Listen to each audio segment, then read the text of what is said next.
And good evening, everybody. Guess what? It is 9:03, and yes, we're not on time, so I do understand that this is Beyond the Buzzer for, wow, we're getting close to the end of the year, y'all. It is now, what, Kyle, December 21st, the penultimate 2020 BTB show today there, Danny Thompson. You know, and I'm your host, Danny Thompson, checking with you tonight, but technically I'm not hosting tonight. Actually, the man to the right of me is hosting tonight, my main man, Mr. Kyle Nash. Absolutely.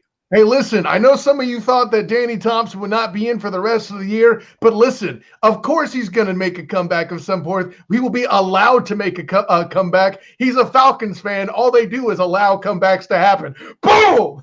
But yes, but just like Matt Ryan, and that's our super producer, Bobby, Mr. Blackjack, Super producer. I like that. Yeah, super producer. I mean, because, you know, unlike Wile E. Coyote, he gets things done. That's all I'm saying. Acme does not touch this man. I get it.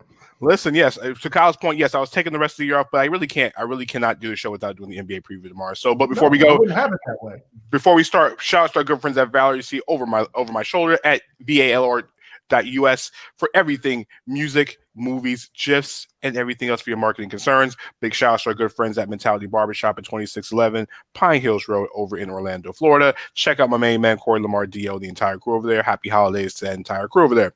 Now, yes, this is Beyond the Buzzer, and yes, this is Beyond the Buzzer starring Kyle Nash tonight, but I am playing a secondary role.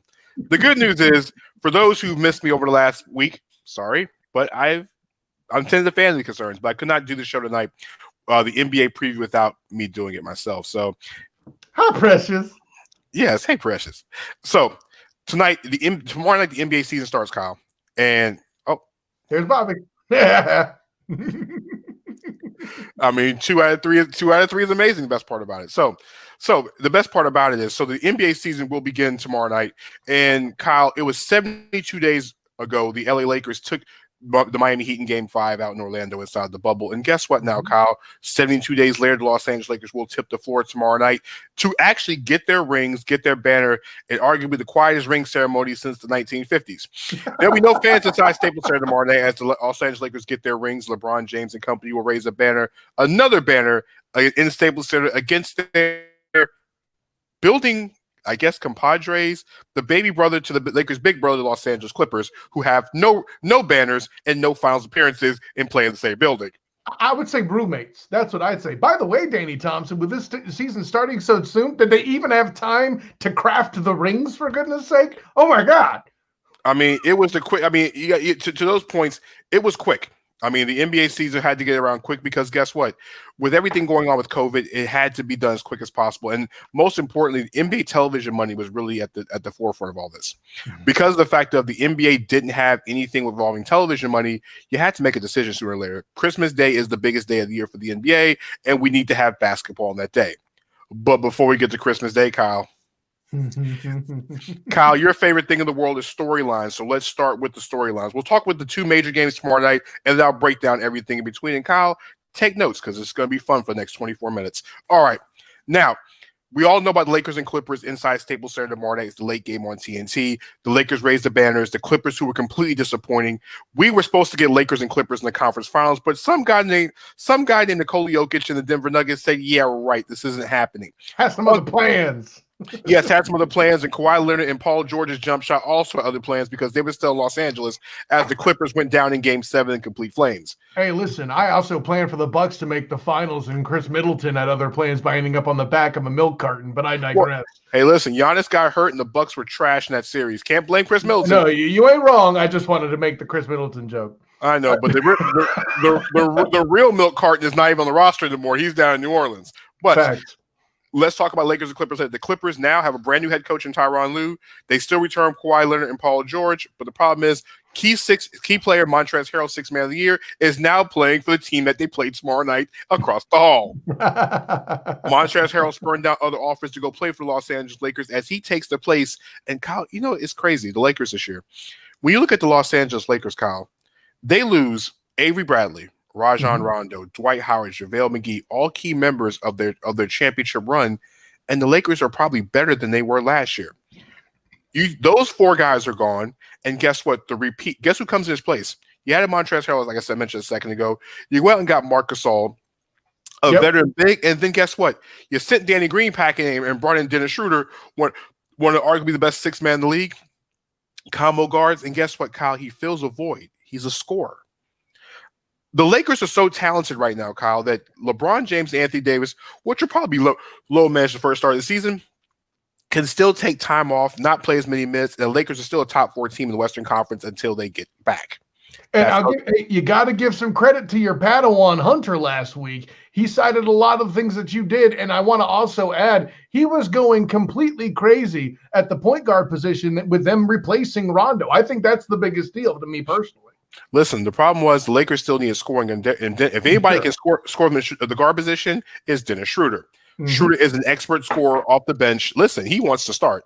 A guy that can play both guard positions. And remember, he can play off ball next to LeBron James. If we're talking milk cartons, Danny Green also filled that role to an extent in the postseason last in the bubble, right? Danny Green had one job, was to hit that shot to end that series.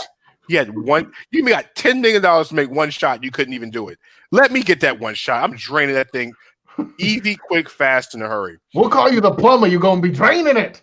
Yes. Now, Kyle. Now, the first game, Kyle. Yes, the first game on TNT tomorrow night. The Lakers game is late game. The first game tomorrow night, Kyle, is the game that yes, you want to sit back, have a nice something to eat, and guess what?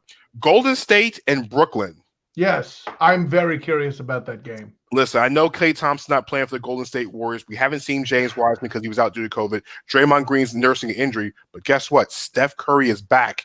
And yes, this is not just Steph Curry, Kyle. This is a whole new Steph Curry. It's braided up Steph Curry, who is now practicing shots from inside the horseshoe, not from the tunnel. He's hitting shots from the concourse now.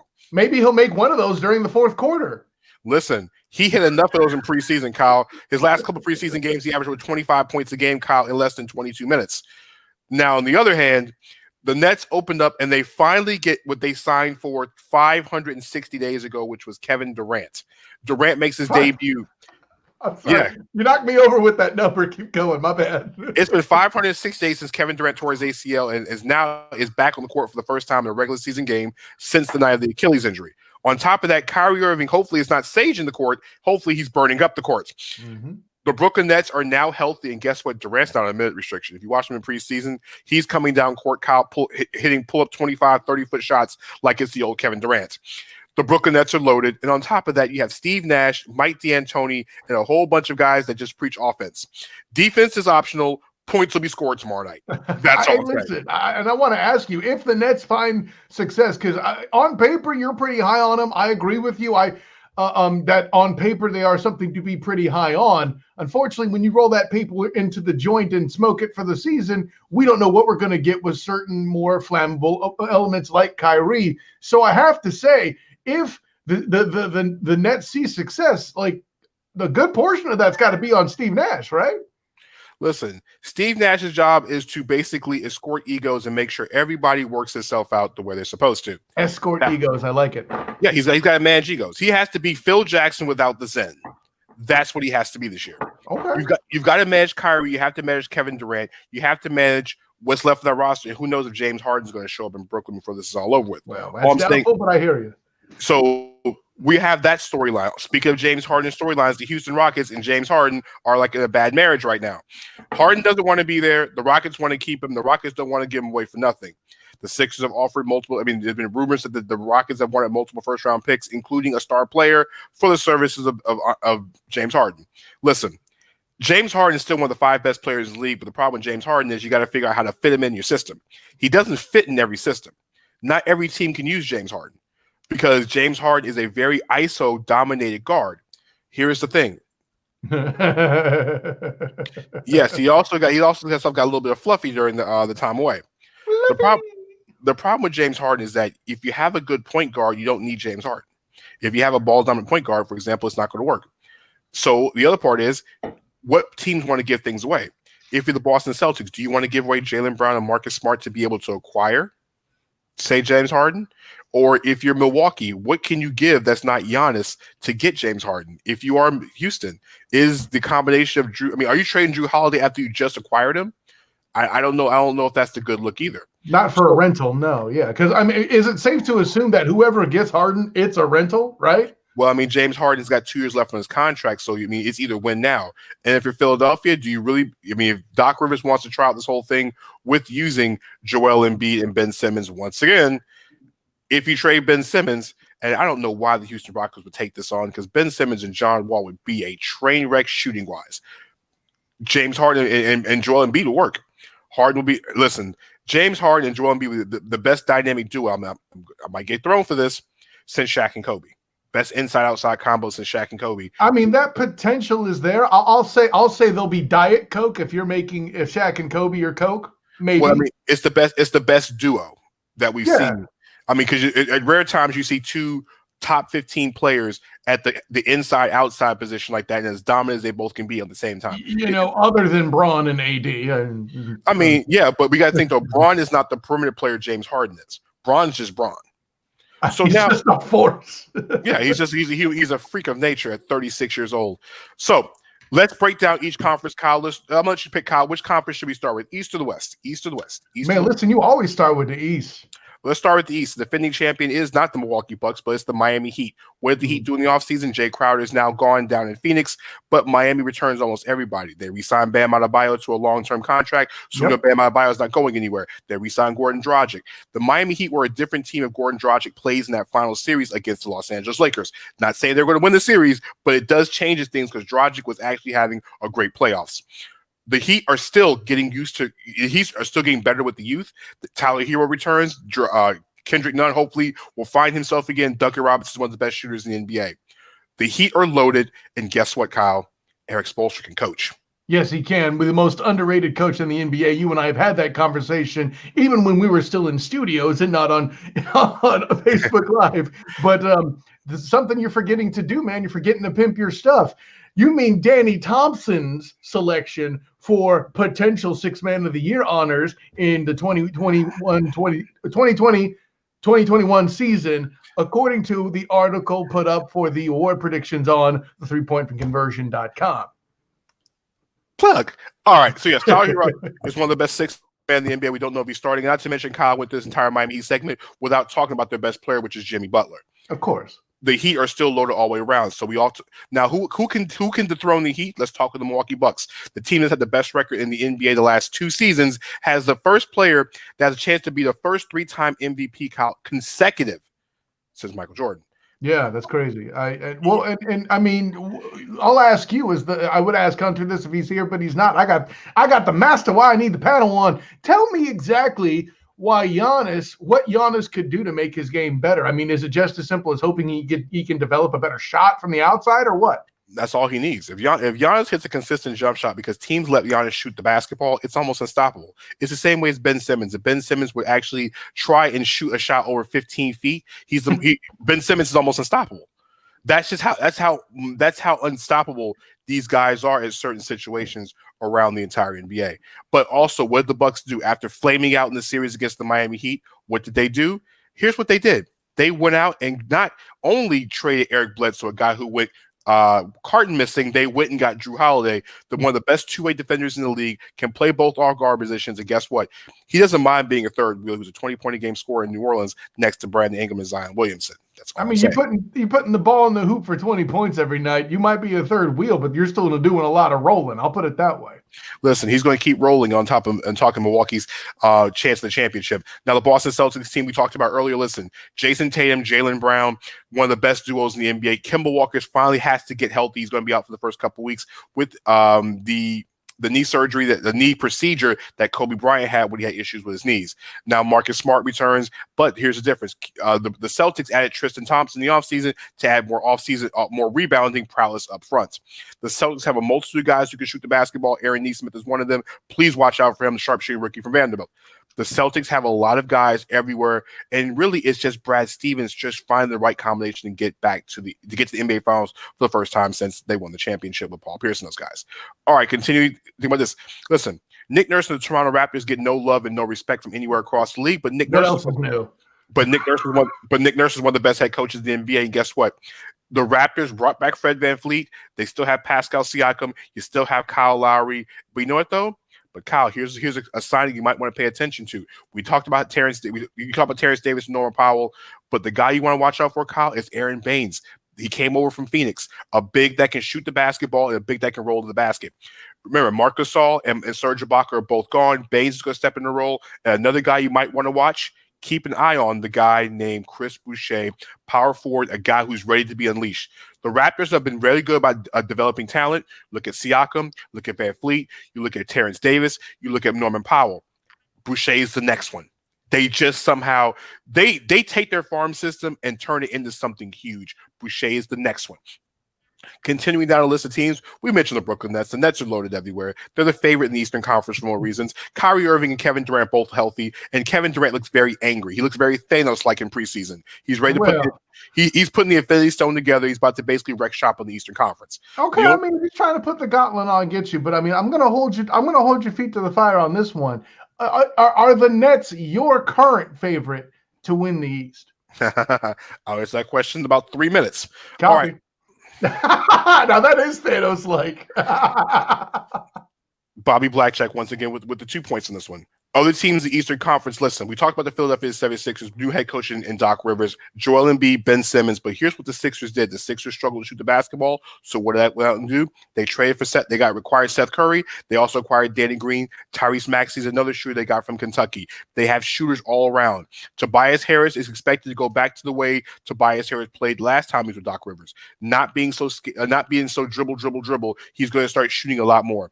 Tobias Harris, I think, might have a career season. The Sixers, as long as Ben Simmons can shoot the basketball, are still elitely dangerous. And Doc Rivers is a very good coach, regardless of what we saw in Game 7.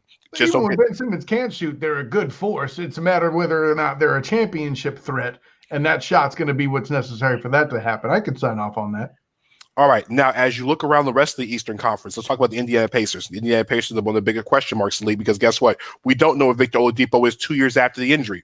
Oladipo hasn't shown signs of health, but guess what? Domantas Sabonis is an all-star and is still arguably one of the most talented players in the entire league. Miles Turner, unless he gets traded, is still going to man the blocks at center. We saw TJ Warren, his scoring prowess in the bubble, and guess what? Malcolm Brogdon might be the most underrated player in the entire league. You got to keep an eye on the Pacers. So that's the six best teams in the Eastern Conference. But what about now in the Eastern Conference, the Western Conference this year? There's the playing game scenario.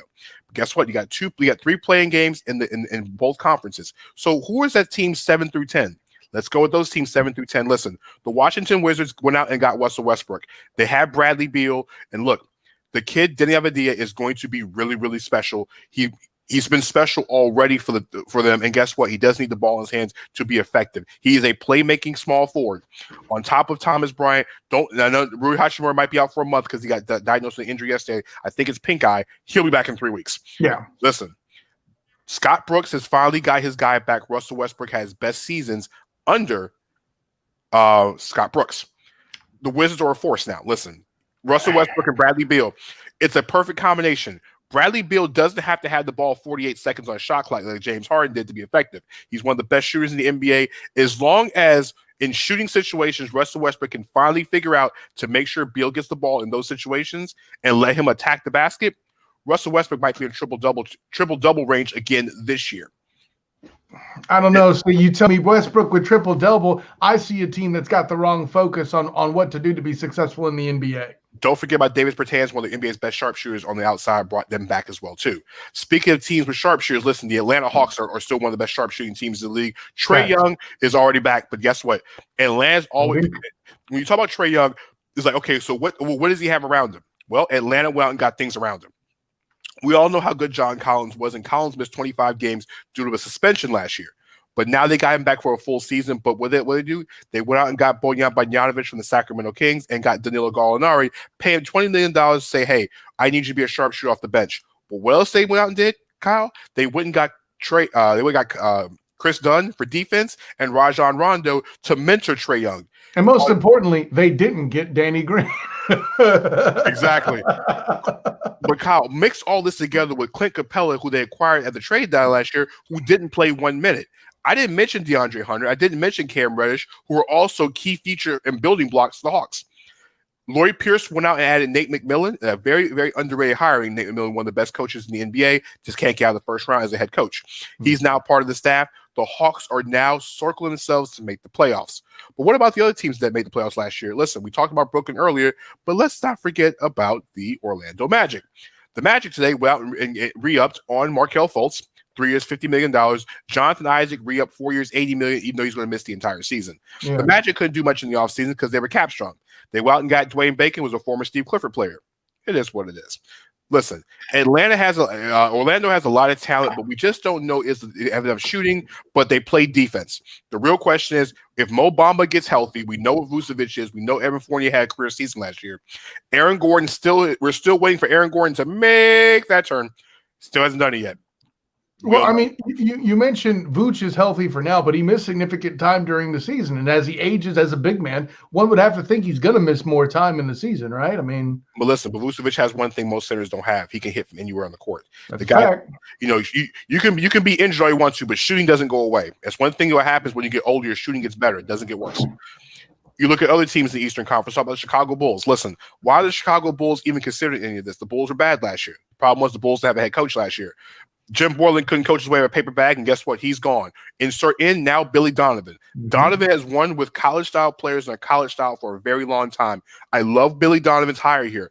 Patrick Williams was picked 4th overall in the draft. Bulls fans give him time. The kid is super talented, not because he's from Charlotte. And I know it kind of brings back a lot of scary memories of Marvin Williams, who was a former 6th man of the year at North Carolina. Patrick Williams was also a 6th man at Florida State. Didn't average double figures, but was a 4th overall pick in the draft. I know it's scary, but the Bulls have a lot of talent. Speaking of teams and talent, Kyle, continue. I know you're about to say something. Oh, yeah. Well, no, I want to give you a quick pop quiz. Listen, we got 2 coaches who I think have Coach of the Year opportunities handed to them on a silver platter. You mentioned Donovan. We talked earlier about Steve Nash. My pop quiz to you, more likely to be a Coach of the Year candidate here in the 2021 season. It's got to be Doc Rivers. I think Rivers has. You're going off script. You're supposed to pick one or the other. I know Doc is Doc, man. Because I know that. Here's the reason why I don't think Steve Nash can coach the year, because you have Kevin Durant and Kyrie Irving. I know it's a first-year situation. You're going to give the too many weapons defense. You're not wrong. I'm just checking. But hey, listen, Steve Kerr got it with GS Dub and the same thing going on. So I'm just throwing it out there. But the difference was, though, here's the thing. Golden State was already a team that was just literally a coaching change away. They were they're a team that won 47 games the year before Mark Jackson. The difference why I see with Doc Rivers is that the Sixers can't get out of their own way. They can't do it the wrong way. And the Sixers, if done correctly, Kyle, can get to the Eastern Conference Finals. Speaking of teams that won't get to the Eastern Conference Finals, has a lot of talent, let's talk about another team that we see on a regular basis in the Eastern Conference that can actually make some noise. Listen, I don't want to talk about, when you look at the East, they actually have a chance. The Charlotte Hornets have a lot of talent. Not consider that going to win a championship, but the Hornets do have the potential Rookie of the Year, LaMelo Ball. They also added Gordon Hayward. And don't listen, the $120 million might be scary to some fans, but it's not. Hayward's extremely talented, and he might go back into Utah, Gordon Hayward. One thing Charlotte's got to understand is that Charlotte's got to realize that P.J. Washington has to play better as a small ball 5 than he's done in preseason. It's a scary situation in Charlotte. But if PJ can get it done, listen, Charlotte has every chance in the world to be in the top 10 in the East. All right, so we've done pretty much circle everybody around. Let's talk about the teams that won't make the 10. Listen, the Detroit Pistons, I don't know what their roster looks like. I don't think they even know what the roster looks like. I was about to ask that very question, actually. Troy Weaver and company, listen, there's so many question marks, headaches, concerns, and heartburns with that roster. I couldn't even tell you what's wrong with it. But the heartaches, concerns, and heartburns. That sounds like a name of a really bad record album. No, that's called the Pistons roster at this point. Okay, then. Listen, but what you want to watch is Killian Hayes, the rookie from France. He's way better than Frank Ntilikina. I'm not sure if he's Tony Parker, but he might be somewhere in the middle. Other teams in the Eastern Conference, we have to talk about the Cleveland Cavaliers. Well, we're done with that. The New York Knicks, we're done with them. Do we have to talk about the Knicks or the Cavaliers? I don't think so. I'm the host tonight. I say no. We're required by law to talk about them because they actually play basketball in this conference. Do they though? Do they? Do they really? Anyways, West, right. All right. So now, Kyle, you answer your question, who wins the Eastern Conference? Listen, I don't want to bet against the Miami Heat because I love Jimmy Butler, but the one thing is you have an irritated and angry Kevin Durant. Mind you, when he's irritated and angry, there might not be a single better player in the league than Kevin Durant. Sorry, Giannis. Durant's the most dangerous player in the league because guess what? He's almost unguardable from anywhere on the court, and he's also almost 7 foot tall. He can shoot. He's a shooting version of Giannis on the offensive end. I'm not going to go that far, but I know what you're getting at. when I say deadly wise, he's one of these. Sure. He's the most dangerous player in the offensive player in the game. I got broken over Milwaukee to get to the NBA Finals. Hopefully, I think I hit all 15 teams in the Eastern Conference. If not, I do apologize. And hey, you're braver than me. I'm sticking with the Heat on mine. Listen, of course, what do I know? I picked the Bucks to represent the East in the finals last year. So there you go. I did too. I had Bucks and Lakers, so I'm not going to lie to you. Speaking of the Western Conference, the Los Angeles Lakers we mentioned earlier. Listen, they returned pretty much. They rearranged the roster, but listen, they're more loaded than what they were before. I mentioned that earlier in the show. The Clippers, listen, Montrezl Harrell's gone, but they added Serge Ibaka to replace Montrezl Harrell. Ibaka's a better shooter. He's not the dog that Harrell was, but he's a better shot blocker as well, too, also a better interior defender. Still got to watch the Clippers. Listen, the Denver Nuggets, the team that beat the Clippers, the Nuggets are extremely talented everywhere on the court, and Kyle, guess what? Michael Porter Jr. is about to get unleashed. If Michael Porter Jr. Yes, Michael Porter Jr. has the ability, Kyle, to change the entire Western Conference. He's the one player that can do it. And I'll tell you why. The entire conference. I want the record to show I heard that right. If Michael Porter Jr. plays to the way Michael Porter Jr. is expected to be, Junior. Yes, Michael Porter Jr. went off in the bubble, and then here's the thing: he struggled during the playoffs. The Nuggets basically got a elite talent. When basically slid down to because of back injury. If Porter Jr. plays anywhere the talent level that we have seen, and not just shows flash, if it shows consistency, they're the threat to the Lakers, the biggest threat to the Lakers. You got Nikola Jokic, you got Jamal Murray. They have those two guys. Will Barton's completely healthy after missing the entire bubble. Hopefully, Gary Harris might find his jump shot, and Paul Millsap returns. Yes, Jeremy Grant's gone to Detroit and took the money. It is what it is, but it does free up Bowl. Yes, when Duke's son Bowl. A 7-foot+ guy that can shoot 3-pointers. That's all I'm saying. I mean, and block shots. As we go down the Western Conference, let's discuss the rest of the Western Conference. Kyle, you got those 3 teams at the top. Let's discuss the next set of teams. Listen, for as much flack as people give the Utah Jazz, I don't know why people do it. The Jazz are still good no matter what the circumstances is. Quinn Snyder can coach the basketball team, and guess what? There is no friction. Donovan Mitchell signed his extension. Rudy Gobert signed their extension. They're married together for the next 5 years. Okay, obviously it's going to work. The one thing the Jazz has in his favor is they have a brand new owner, Ryan Smith, who, as we just seen in less than 36 hours, has given Rudy Gobert a $200 million contract. The Jazz are loaded, and remember, Bojan Bogdanovic, the other Bogdanovic, did miss the bubble, and he was a 21-point-a-game scorer the Jazz didn't have as they lost the Nuggets in the first round of the playoffs last year. All right, Kyle, other teams to watch out for. Listen, the Dallas Mavericks are always going to be good because Luka Doncic is out there. The reason why Mavericks won't be in the top 5 because of the season because Chris Paul Porzingis is hurt again. No. If the unicorn can actually stay unicornian and stay healthy, the Mavericks are dangerous. Ask the LA Clippers what would have happened if Porzingis doesn't go down in that playoff series. Oh hell! And to the credit of the Mavs, they still put up a decent fight. Listen, Porzingis doesn't get hurt, and Luka still plays like Luka. The Clippers went home in the first round, and it would have been a fire sale galore. One thing we have to pay attention to is Josh Richardson. Richardson, Kyle, a guy who struggled shooting the 3-point ball, was 11 for 15 in preseason with 11 Kyle of his 3-pointers, Kyle, were wide open looks because of the dribble drive penetration. If Richardson does anything what Seth Curry did last year with Tim Hardaway Jr. and the returning Dwight Powell, the Mavericks are going to score a whole bunch of points when everybody gets healthy. Speaking of teams that are just dangerous and loaded all the way around, let's talk about the Phoenix Suns, the team that went undefeated in the bubble. Everybody's bubble love. Everybody talk about Portland, but no one really gave the Phoenix Suns any love. The Suns fell a half game short of the playoffs not because they didn't make it, it's because of a stupid schedule quirk. So you know what the Suns management did? They say, you know what? We were missing something. Ricky Rubio is a great point guard, but he's not Chris Paul. They went and got Chris Paul to match with Devin Booker and the match with DeAndre Ayton. Just imagine the open looks those guys are going to, and Chris Paul is going to be the type of guy that elevates teams. Look at Oklahoma City last year. He got Shai Gilgeous-Alexander into an all-star type of level. Then they got to the playoffs, Kyle, after losing Russell Westbrook. Okay. I mean, I'm hearing all that, DT, but at the end of the day, my biggest question, if I'm a Suns fan, is who's Chris Paul's backup? Because he's going to need to pick up slack. I mean, what I'd like to see is Chris Paul's backup be capable of doing what Jeremy Lin did in New York with that small run when he was alongside Melo. I'm just saying, you need a Linfluenza-style point guard to be backing up Chris Paul for that thing to really be effective and a championship threat.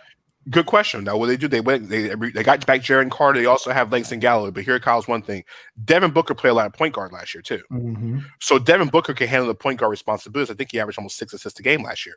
So he can play point guard when Chris Paul's not on the court. I don't see any concerns with that. Listen, the one team, everybody missed last year was the defending conference champions, who never had a chance to even defend themselves, which is the Golden State Warriors. The Warriors returned Steph Curry, Klay Thompson out for the entire season, and Draymond Green's a little banged up right now, but we're not worried about good old December basketball. We're worried about when it counts when we get to the playoffs. Steph Curry, Draymond Green, they went out and traded for Kelly Oubre. They have Andrew Wiggins, and Kyle, they added James Wiseman in the offseason. Listen, Eric Pascal got, and one thing about the Warriors is that all those young guys, Eric Pascal and Jordan Poole, among others, they all got experience while they were getting the doors blown off them last year on the way to the lottery last year. Steph Curry, like Kevin Durant, is very angry. We saw it in preseason. He's launching. He's got cornrows. He's launching with cornrows. That's if you got cornrows, listen, Latrell Sprewell tells you that is the signature angry look. Listen, to quote man Chilton Lodonis, even though he's talking about dreadlock powers, cornlock powers activate 3-point shot. Steph Curry is back shooting 3-pointers once again. If he can hit him in the fourth quarter, you're absolutely right. Now, here comes the question mark teams. The Houston Rockets. Listen, the Rockets added John Wall in exchange for Russell Westbrook. And they also added Christian Wood, Kyle, a guy that you like, a hardworking guy, Kyle, that guess what, the teams gave up on and finally found a home in the NBA. Christian Wood is that type of guy. Will step into the role, and DeMarcus Cousins is finally healthy. Let's see how this turns out. If James Harden is healthy, the Rockets, listen, they're a playoff team. If James Harden's not there, let's see who they get acquired under new head coach Steven Silas. Let's continue in the road in San Antonio. Listen, the Spurs are the Spurs. Greg Popovich, but this might be the transition period unless DeJounte Murray turns into a star. Watch Lonnie Walker Jr. They got DeMar DeRozan, who could be traded by the deadline, and also LaMarcus Aldridge. Listen, Bill Belichick missed the playoffs this year. It might be, therefore, that Popovich is doomed to do the same. Let's take a trip up I-10 down to New Orleans. Listen, New Orleans, they lost Drew Holiday in the offseason and added Eric Bledsoe. But guess what, Kyle? They get a full season of Zion Williamson, who looks to be completely in shape. Zion Williamson, Brandon Ingram, Lonzo Ball, alley-oop. But Kyle, the one thing that they didn't have last year was the intimidating presence down low. Hey, hi, Steven Adams. Welcome to New Orleans. And Kyle, they have one of your favorites at head coach is Stan Van Gundy. Expect running, and Lonzo Ball throwing up alley-oops to Zion Williamson on SportsCenter. Speaking of teams that have outstanding point guards, let's talk about the Memphis Grizzlies. Ja Morant, listen, they kind of got done in dirty, but injuries hurt them as well, too. Jaren Jackson's out, but he'll be back soon. Ja Morant turned himself into a star. Also, at the same time, Jonas Valanciunas is one of the best centers in the NBA that no one talks about. Dylan Brooks and Kyle Anderson company have to step their games up even higher. But Morant, Kyle, is literally this level away from putting himself in the upper tier. He's that close from being in the upper tier. Morant is extremely, extremely talented and one of the best in the NBA. All right. Listen, I'm not even picking anybody in order. I'm just going to keep driving up the conference, driving up the road. Let's drive up the road up to Minnesota. All right, the number one overall pick in Anthony Edwards to go on top of D'Angelo Russell and Karl Anthony Towns. Well, I love Karl Anthony Towns, by the way. Yes, we all love Karl Anthony Towns, but one thing Karl Anthony Towns doesn't love is defense. All right. True. You have a 7-foot big that can do pretty much anything you ask him to do the court except for intimidate people at the rim, unless he feels like it. It is what it is. Here's the problem. Memphis, as bad as Minnesota could potentially be, their pick ends up in Golden State regardless of the situation. Let's fly across the entire United States. Let's talk about the Portland Trailblazers. The Blazers won the initial play game behind an angry Damian Lillard and the returning Yusuf Nurkic. So Kyle, what do? You get a healthy Nurkic for the entire season.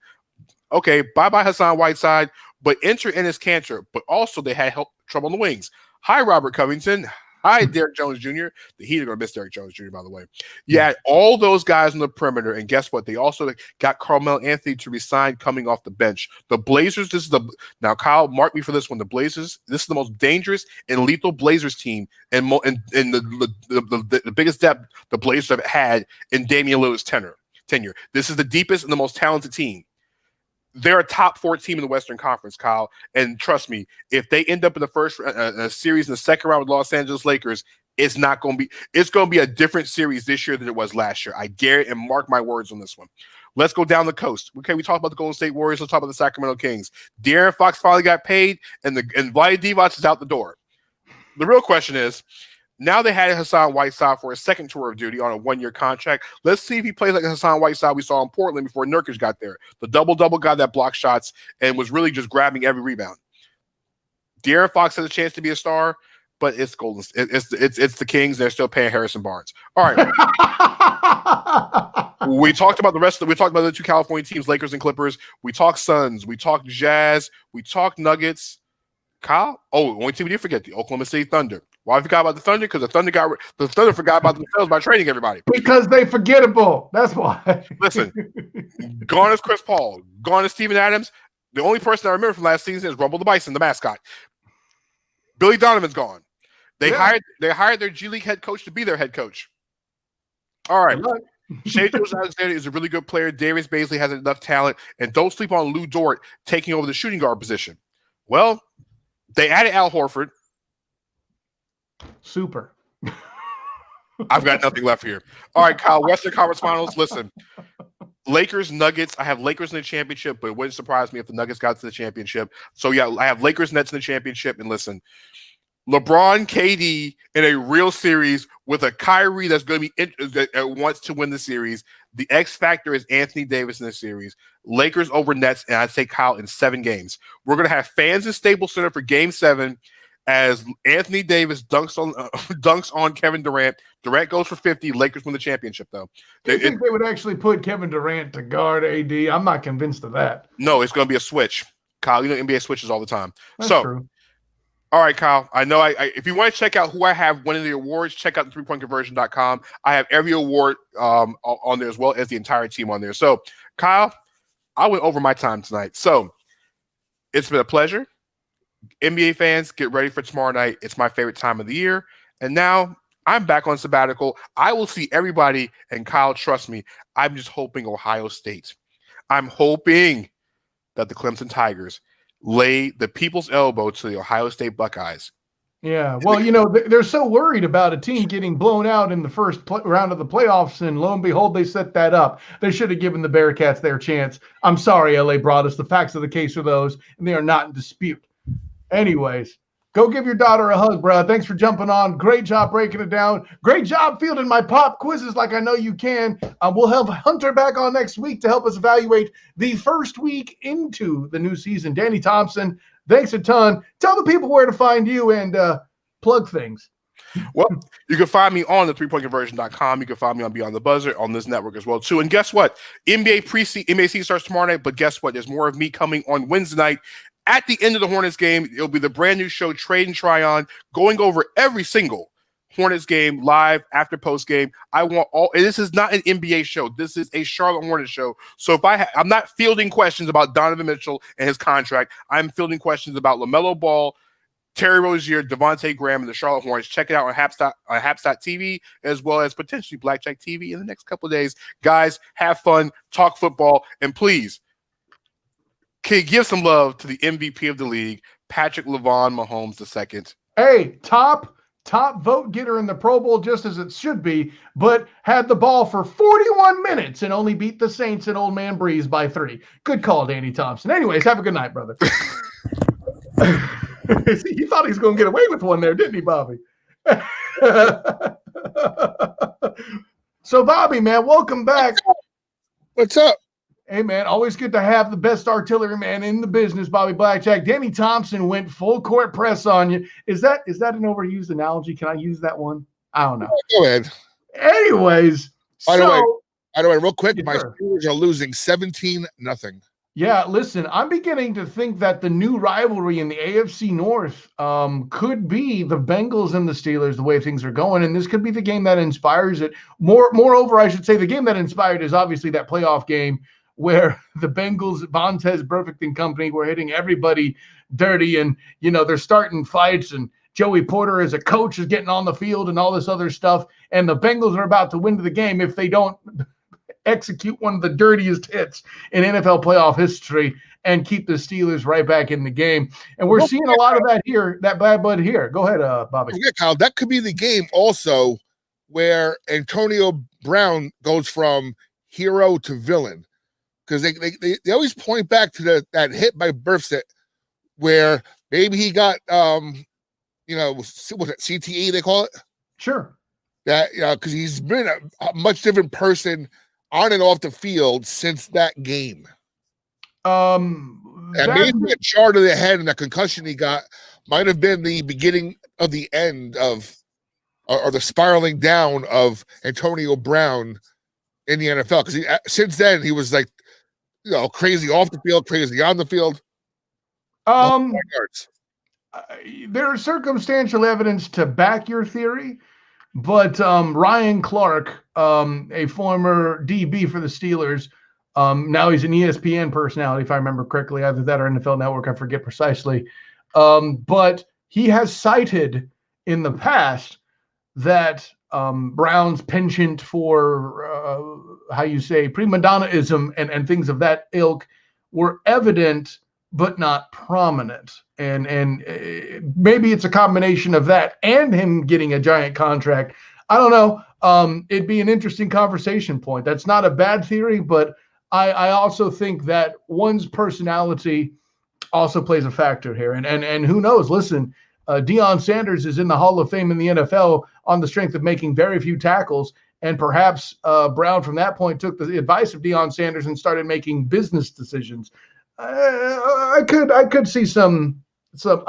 I'm not buying, but the theory is there, and it's not necessarily a bad one. Just because I don't buy it doesn't mean it's not a good product to be sold. That's what I'll tell you, Bobby. No, I could see that theory. Like I said, I don't know that I'm with it, but I could see it. Anyways, man, that was good. I wasn't ready for that. Let's jump in. Speaking of things that weren't as good as that theory that Bobby just brought up, boom, there you go. Let's talk about this past weekend in college football. Now, Bobby Blackjack, it was conference championship Saturday in the college ranks, where we had all sorts of stuff going on that didn't make really a whole lot of sense. Welcome to life in 2020, right? No, but first of all, things are in a particular state of being when the conference championship that should have been didn't happen. That's right. The everyone's favorite Cinderella, Coastal Carolina, was supposed to be playing for the Sun Belt Conference Championship in a game that would eventually be canceled. They were to be hosting the Louisiana University of Louisiana. You don't call them Law Mo because that's insulting. But we're being hosted by the Coastal Carolina Chanticleers, or at least would have been if the game were canceled due to COVID. But COVID struck in more than one way in conference championship weekend when a 3-2 Oregon team replaced Washington to play the Trojans for the conference championship. Well, not a big deal, Bobby. I'm sure the Trojans. One second. Now, in that vein you're talking about, did Washington and Oregon play regular season? Did they play in the regular season? Let me check real quick here. They were scheduled to, and they did not. Okay. Yeah, no, good question. No, they were scheduled to, and they did not. Actually, Washington was supposed to play Oregon in the final week of regular season action. In other words, 2 Saturdays ago, right? And were unable to miss unable to play due to COVID. And then they continued to have problems due to contact tracing, which is what got Oregon to the conference championship in the first place. But surely the Trojans will take care of business and knock off the Oregon. No, they didn't. So all the people wanted to write all these conspiracy theories, including Fox's Joel Klatt, right? One of your big talking heads out there. And no, didn't happen. Lost to the Ducks. Wow, that must have been a shock. Not really. But by the way, you kind of saw that coming. I mean, you had a feeling, USC didn't play a lot of games, and it was a kind of last-minute substitution. So you kind of had a feeling that USC would be up against the wall that game. Hey, be that as it may, Bobby, they may have been on the West Coast, but they channeled a band known as Boston. It was more than a feeling when that game was done on Friday night. Now, going into Saturday, all the conspiracy theorists that were wanting the CFP anarchists that wanted everything tore down from top to bottom, well, they had the first of their wishes come true, but unfortunately, the rest would not happen thus. Ohio State managed to win against Northwestern. And listen, I know that the score at the end of the game was a pretty wide gap, but Justin Fields and company struggled quite a bit in that first half. So, yeah, perhaps the experts had enough to go on to not allow them in the top 4. Oh, wait. The scholar at the bottom's already spoiling the point. But at least we won't spoil anything from The Mandalorian. Am I right, Bobby? Anyway, so It's gonna be our best part of the night. I can wait for it. We're gonna just drive that episode without saying anything. See, here's the thing. Bobby demanded to have, gently requested. I say, Dad is like, no, Cal. Bobby gently requested to have control of Mount Rushmore tonight. So I have a feeling it's going to be either Star Wars or Mandalorian related, and I'm all for it. At any rate.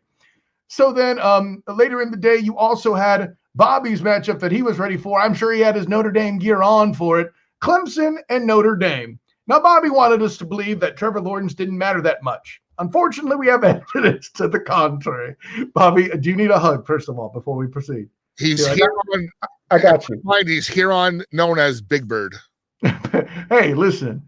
If I'm the Jets, the song I'm singing is "Please Don't Take My Sunshine Away." More on that later. Anyways, so Notre Dame gets handled mightily. Certainly, there's no way the committee will let them in the top 4.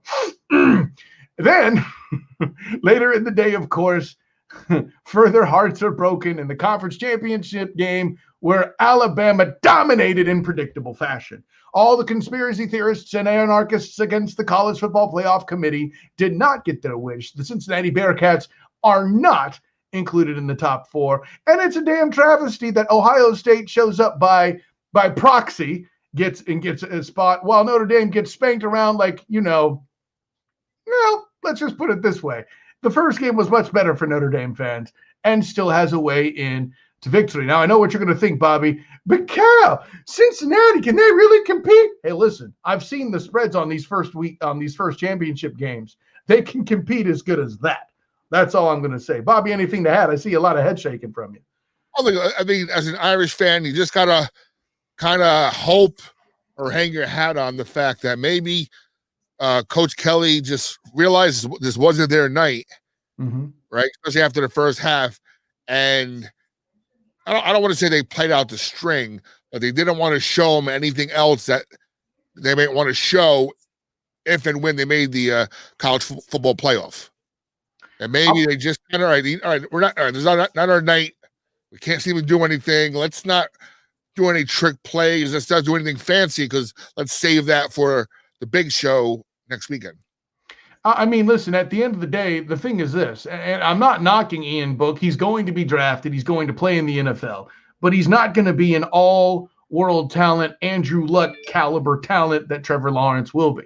And at the end of the day, if you're in a position to be in a shootout and you got Ian Book or Trevor Lawrence, that's a tough place to be. I'm not trying to talk trash on your crew, Bobby. Listen, this is one of the most credible years Notre Dame's had for a while. Hell, you're well aware of my theory that Notre Dame is proof of the inferiority of an ACC, that a mercenary of independence could come in and basically lead the conference for the first however long up until the very last game of the year. So I got no beef with your Irish, but the committee, that's a whole other story. Meanwhile, people calling for love for San Jose State and Coastal Carolina. Although I will say this, when we go through our bowl game segment, Coastal Carolina is going to grace a certain bowl game that will have the best matchup of its year in its history. Now, going through the rankings real quick, trust me, ladies and gentlemen, the top 4 are not the only rankings that I take issue with. At the end of the day, I think Bobby and I can pretty safely agree it's all just a preamble for Alabama to play Clemson again, and we're going to get a pretty good football game to decide it, I think. Don't you think? Seems that way. But stepping back 1 second, I think it just further cements the need for at least an 8-game playoff. Because you want to see, I mean, who doesn't want to see David versus Goliath? Who doesn't want to see Coastal Carolina taking on having the year they're having right now and taking on a much better team? Basically, a lot of members of the mainstream media. That's who. Like, I don't know if you were watching like the halftime shows and stuff like that, but you got tools like Booger McFarland, who has often oppressed teams of lower ilk. I mean, hey, I follow, or rather, I cover the UCF Knights for the 3-point conversion. I've seen him talk a lot of schmack on the Knights myself personally, and other guys of that ilk who really are just, and think about it, Bobby, how many guys that are analysts at that level in the mainstream media are nothing but former blue blood players themselves? Of course, there's bias there. The biggest problem is that the bias is in the conference, in the college football playoff committee itself, including the likes of former and current athletic directors and people of that ilk connected to programs. Listen, people may not have liked Condoleezza Rice being named to the first committee, but she was far more objective than some of these other fools that remained on that committee still to this day. But that, I'll say that about this. You mentioned the demonstration and need for a college football playoff expansion. Bobby, I'm not here to tell you you're wrong, but here's what I can tell you. At this day and age, with the expansion of the playoff, this is the first ranking where a team from the group of 5 would have actually been included at this point in the top 8. Why do I mention that? Both the undefeated teams for the 2017 and 2018 years, sorry to bring up UCF again, but neither of them were in the top 8 at the time of execution, and both would have missed an extended playoff session. Not to mention, Coastal Carolina is all the way down at 12th. San Jose State, if you're one of these that's advocating for them, here's a hint, I'm not, is 22nd, and BYU is 16th. None of them would make the extended playoff bracket. Meanwhile, you have 2-loss Oklahoma that I'm pretty damn sure Cincinnati could beat on the list. You have a 3-loss team in Florida that's in your top 8. Extended playoff bracket will help, Bobby, but it will not solve the problem. Getting committee members that aren't associated with programs and conferences is the only thing you can do. Get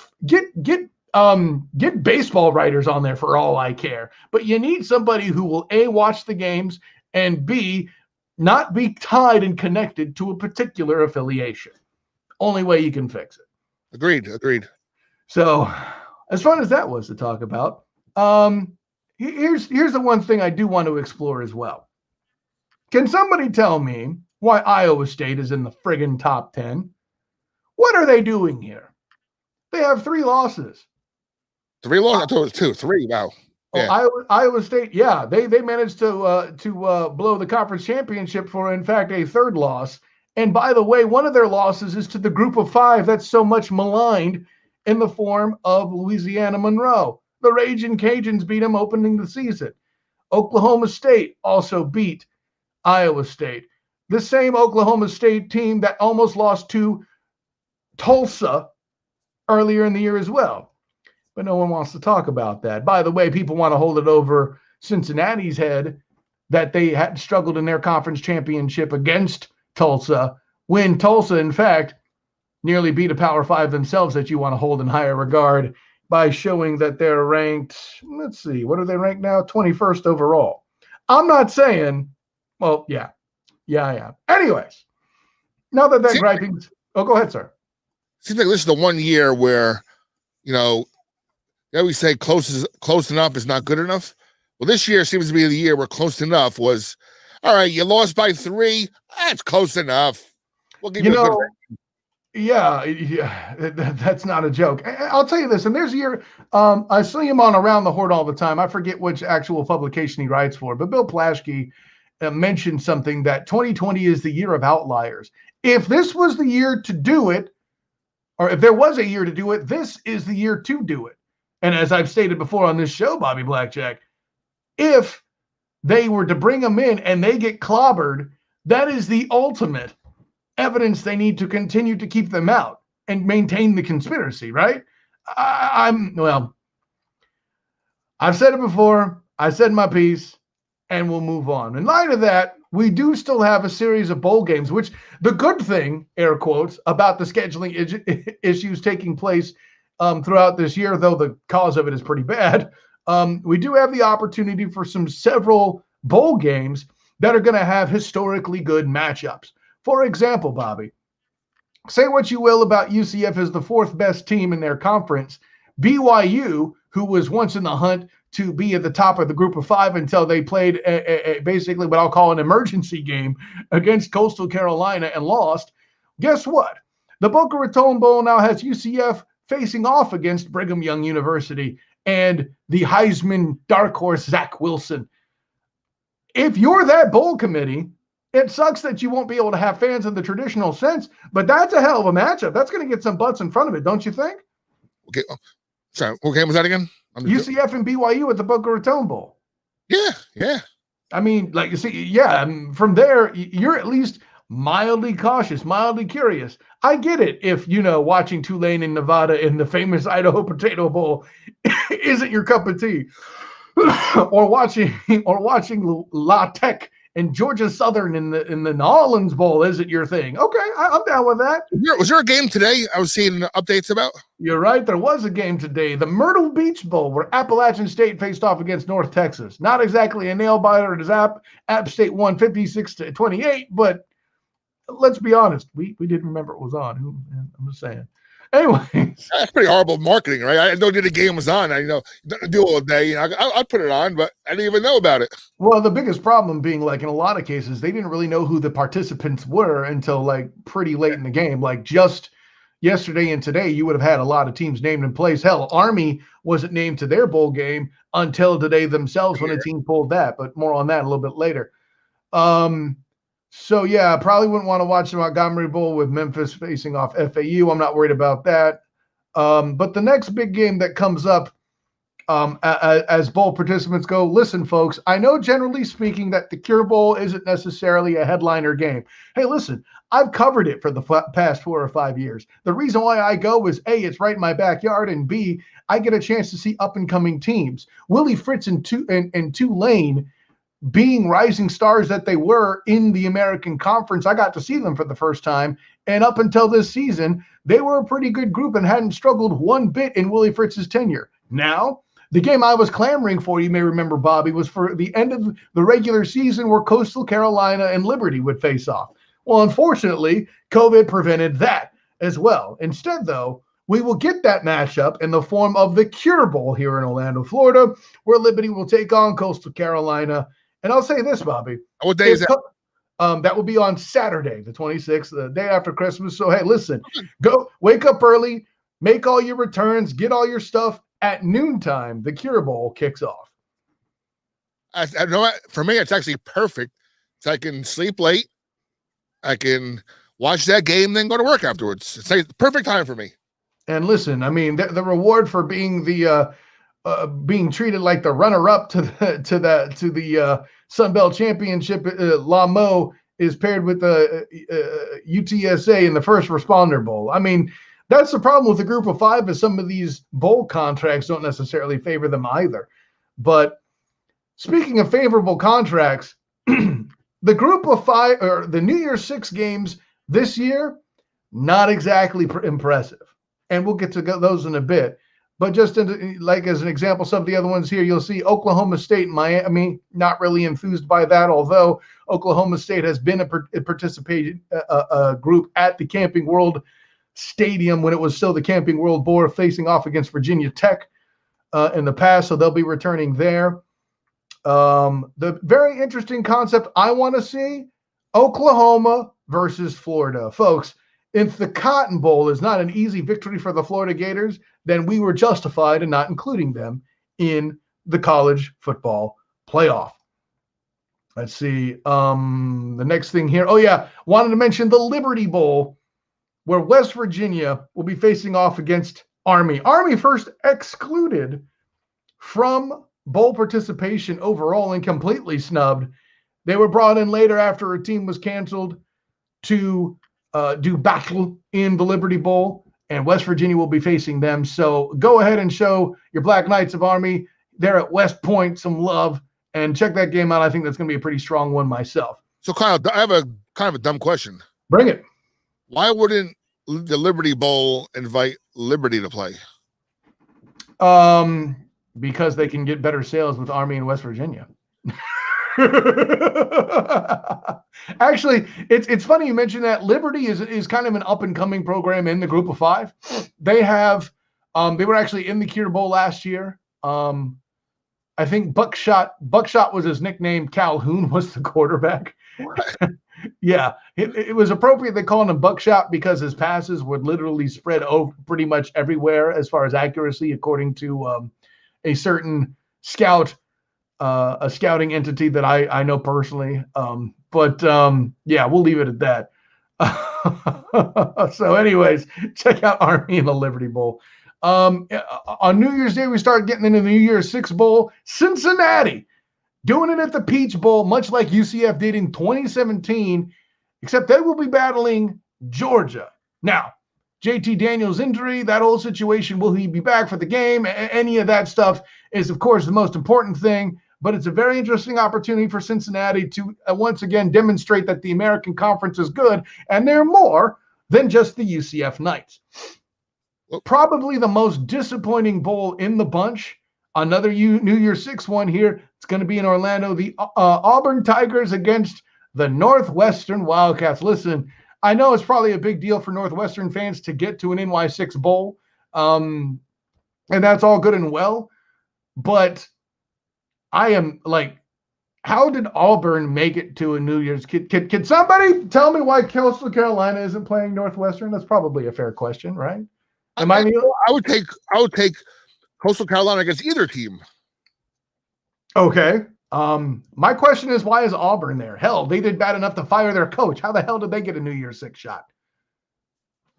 Anyways, not about that. Weird. Welcome to 2020, Bobby Blackjack. And let's see. If that wasn't weird enough, the Outback Bowl with these two teams. It's a candidate for most disappointing, but I'm going to stick with the one that I selected. The Outback Bowl, Bobby Blackjack, featuring Ole Miss and Indiana. What in the entire hell is going on? Just to figure, we need some states playing states. We need to raise the stakes a little bit. Let's have states playing a state. Like all-star teams or something? By the way, I would have enjoyed to see Coastal Carolina take on Rutgers. No, you wouldn't. I'm pretty sure Coastal Carolina would kill them. Anyways, another semi-disappointing game in its own right. The battle of overrated teams in the Fiesta Bowl out in Arizona. Oregon versus Iowa State. Okay. Now, what I think is the best game of the entire bowl series, not in the CFP, the Capital One Orange Bowl there in Miami, Texas A&M and North Carolina. Now, North Carolina, I'm on record as saying, is wildly, wildly overrated. However, I've said the same of Texas A&M. So, but compared to some of their New Year's Six counterparts, that's a pretty good game. I mean, I don't know, Bobby. What do you think about Texas A&M and North Carolina? By the way, just to get back to Notre Dame real quick. Sure. I read somewhere where we're about to talk about them because the playoff games are going to be next on the list, so we can transition to that if you want. No, I just want to say that one of the main reasons why Notre Dame slipped into the number 4 spot was that win over North Carolina. Yeah, no, that's certainly part of it. But I mean, I'll put it this way, Bobby. If the committee had what I think is the right attitude with North Carolina, is that they were completely overrated and got an opportunity to dodge at least one semi-difficult game because of rescheduling, that win doesn't hold the same weight. I would make an argument that North Carolina was artificially blown up with a quality loss against Notre Dame. I don't know. It's one of these situations where the ACC is awful and no one acknowledges it. And that's no offense to your Notre Dame crew, that they're an independent team on a 1-year loan as a mercenary. So I'll put it this way. You aren't wrong, but it's for the wrong reasons that you are right. I'm blaming the football committee on that one. So, no, that's a good point. What you said is accurate. It doesn't mean I have to like it. I guess that's what I'm saying. Anyway, getting back into it here really quick. So for the college football playoff, you got Alabama and Notre Dame. Bobby, I'll ask you plainly. Do they cover the spread? Oh boy, he's toiling on this one, folks. I sure hope so. I mean, what team are we getting? Are we getting a team from the first Clemson game, are we getting the Irish for the second Clemson game? And no matter what team you get, do they have the design to compete with an Alabama team that's pretty darn complete? I believe his name again. I'm gonna forget. I'm gonna screw this up probably. I believe his name was it Kyle Sullivan? I think we had the best safety in the game too in college football, but he got hurt during the game though. Yeah, he got hurt during facing off against Clemson. He has a little time to recover because it's going to be a while before they play the game. Yeah. But we'll see what happens. I mean, like I said, I mean it's. I mean, as an Irish fan, obviously, I want to see him win, obviously. But you know what? If we can, hey, at this point, I would take a 24-17 loss and be happy with it. You know, somebody else would be happy with a 24-17 loss? The Cincinnati Bearcats. Anyways, another factor in that situation that I think to me is personally the most compelling is, listen, I never understood, and you're not one of them, Bobby, I'll let the record show. I never understood what Notre Dame fans had against Brian Kelly. But all the time I keep hearing about how hot his seat is. Maybe not this season, but this is a guy who I think can give Nick Saban a run for his money, coaching-wise on the field. Maybe he's not as good a recruiter, but hey, listen, when they play this game, the recruiting part's done. You got to do it on the field now. You know, this is the one place where something on the field might actually matter, unlike the college football playoffs. I think also, to add to that, the point you're about to make is that how many more years does Nick Saban have left? That I don't know. I mean, age-wise, he's getting up there. Not many. So you gotta hope that we hang in there and we use Dabo Swinney and Clemson as a potential springboard. Now, real quick, do you see Dabo Swinney going along with Lawrence to the NFL? No, God, no. Listen, even if the Johnsons open up their immense fortune for a huge contract, I'll say this. Now, granted, it's a bit different in college football because recruiting has expanded to being basically a year-round thing in and of itself. There really is no offseason in either the NFL nor college football, right? But the NFL ranks are very different than the college ranks. For one, there's not very many coaches that can be there for decades and maintain a successful career. I think about the only guy that has any real tenure other than Bill Belichick is who? John Harbaugh and your boy Tomlin. That's about it, right? So that's a tough thing to achieve. Meanwhile, you are currently a regional hero and a national name coaching for Clemson. And oh, by the way, if you go out and have one bad year after you manage to enjoy sunshine at quarterback, and you aren't able to replace him by a way, that fan base will be somewhat forgiving of you. Already, now granted, part of this is because it's Boston fans, but Patriots fans are already turning on Bill Belichick. Okay, it's a kind of thing where I feel like if depending on the person you are, there is less stress in the college ranks. The booster, if you're friendly with the boosters and they don't want you fired, you're gonna stay. Whereas the fans in the NFL, not quite the same. It's more of a business. It's more cutthroat. Not to say that the SEC or high-level college football isn't a business in and of itself. That's a whole other conversation that I can't say anything other than speculation on. But you asked about Saban too. I think I might get this wrong. I haven't looked it up, but I'm doing it from the hip trying to remember.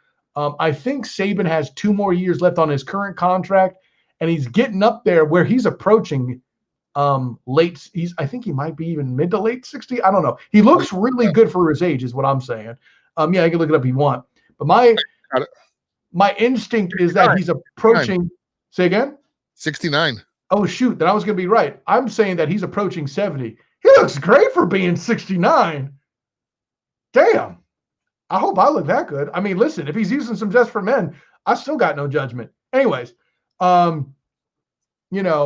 basically, you mentioned how much longer does Saban have. It's however long Saban wants, man. Unless there's some ridiculous scandal, like until the scandal at Penn State happened, you and I and football fans everywhere were sure Joe Paterno was going to die coaching a football game, right? And I think that same thing applies for Nick Saban. He's done when he's done. And oh, by the way, had a far more illustrious career than Nick Saban. I think, than Joe Paterno. I think Nick Saban is going to start going after those Paterno records, those Bobby Bowden records for wins and all this other stuff, and try to immortalize himself before he's done. And not that he shouldn't. I get it. You ever hear this classic Saban story? I mean, it could be a minute here. This is go around a lot of circles. I've heard this several times. Okay. He was head coach of the Miami Dolphins. Yes, he was. He walks into the office one day, and a secretary just says to him, "Oh, Mr. Saban, I think you just got a haircut." "Oh, Mr. Saban, I happen to like your haircut." That's all she said to him. Not even half hour later, memo comes out to all the employees of the Miami Dolphins. Please do not address head coach Nick Saban unless he addresses you first. Oh my God. I'm not going to rule it out. Listen. I mean, what? Hey, listen.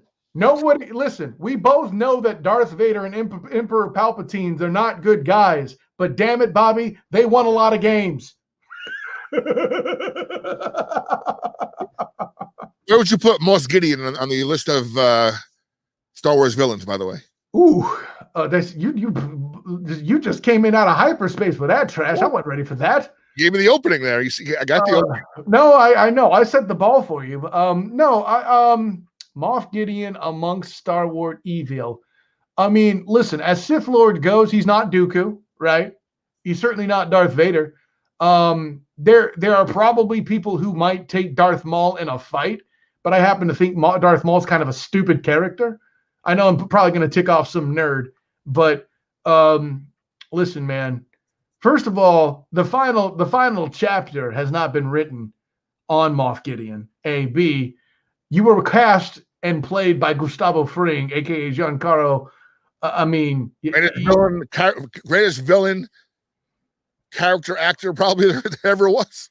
I mean, listen, people try to tell me that Omar from The Wire is better, and I'm not buying. I'll put it this way. Moff Gideon can't be in the top 3 or 4, which would obviously be Palpatine, Dooku, and Darth Vader, because his story isn't written yet. But what he did that I can't talk about right now because we're not spoiling stuff, was pretty admirable.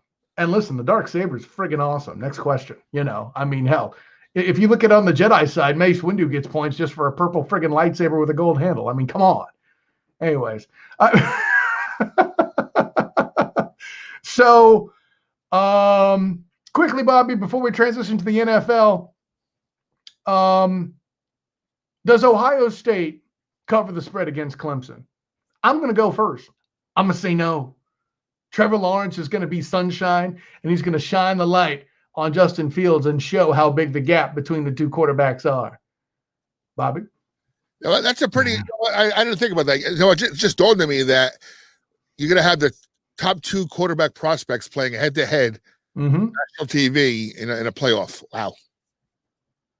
Now, granted, I would make a strong argument that the Ohio State defense is not as strong as Clemson's, but they're not bad. I'm not going to sit there and sell them out, but that was funny because I'm here. I'm obviously here in the New York City media, sports media, and there are people who have said like for the Jets scenario, oh yeah, if you're Jets and you're number 1, you definitely go for Lawrence. But if you're Jets at number 2, you don't necessarily pick Darnold over Fields. We'll get to that a little bit, but I will tease that part by saying I'm not exactly against their scenario. But does Ohio State cover that spread, Bobby? What do you think? What's that, 6.5? Is it really that close? I thought it was more than that. I thought it was 8. I know it was 18.5 for Notre Dame. Yeah, I saw as high as 20 for that one. Ugh. Disrespectful. But Yeah, I'm pretty sure that the answer to that is no. I think Clemson can beat them by more than a touchdown. I got it by 10 points in my head right now. Get back to real quick. Something just jumped in my head. Getting back to Brian Kelly and Notre Dame. Yeah. Now, let's just assume they're not going to win a game rest of the year, right? Okay. I believe Brian Kelly is 3 victories away from either tying or surpassing Newt Rockne for all-time Notre Dame wins list. I can't speak to that. But here's what I can tell you. His victory in the final week of the regular season gave Brian Kelly, the opportunity to achieve something no Notre Dame coach has achieved. Do you know what that is? Oh, the greatest 4-year record or something? 4 straight 10-win seasons. Very good, Bobby. Yeah. So, anyways. I'm just thinking out loud because, well, two things. A, that'll give me an opportunity if this world gets back to normal to maybe finally go see my first live Notre Dame game on the game he surpassed. Well, probably impossible to get tickets, but the game he surpassed Newt Rockne, because that's how this all started for me. A Newt Rockne book report. So, wow. And second of all, getting back to Coach Kelly, I wonder. I'm beginning to wonder if, a coach only as great as he's doing, right? He's going to break records, obviously, but I'm wondering if our savior to finally break through the ice, especially with the Alabamas and Clemsons of the world being so much ahead of us at this point. I wonder if a return of Urban Meyer, who Notre Dame is his dream job, is going to be what it takes for Notre Dame to crack the level again. The only thing that held them back last time was Notre Dame had and still has very strict academic standards that keeps a lot of those fringe athletes off the team. No, I hear that. I'll put it this way.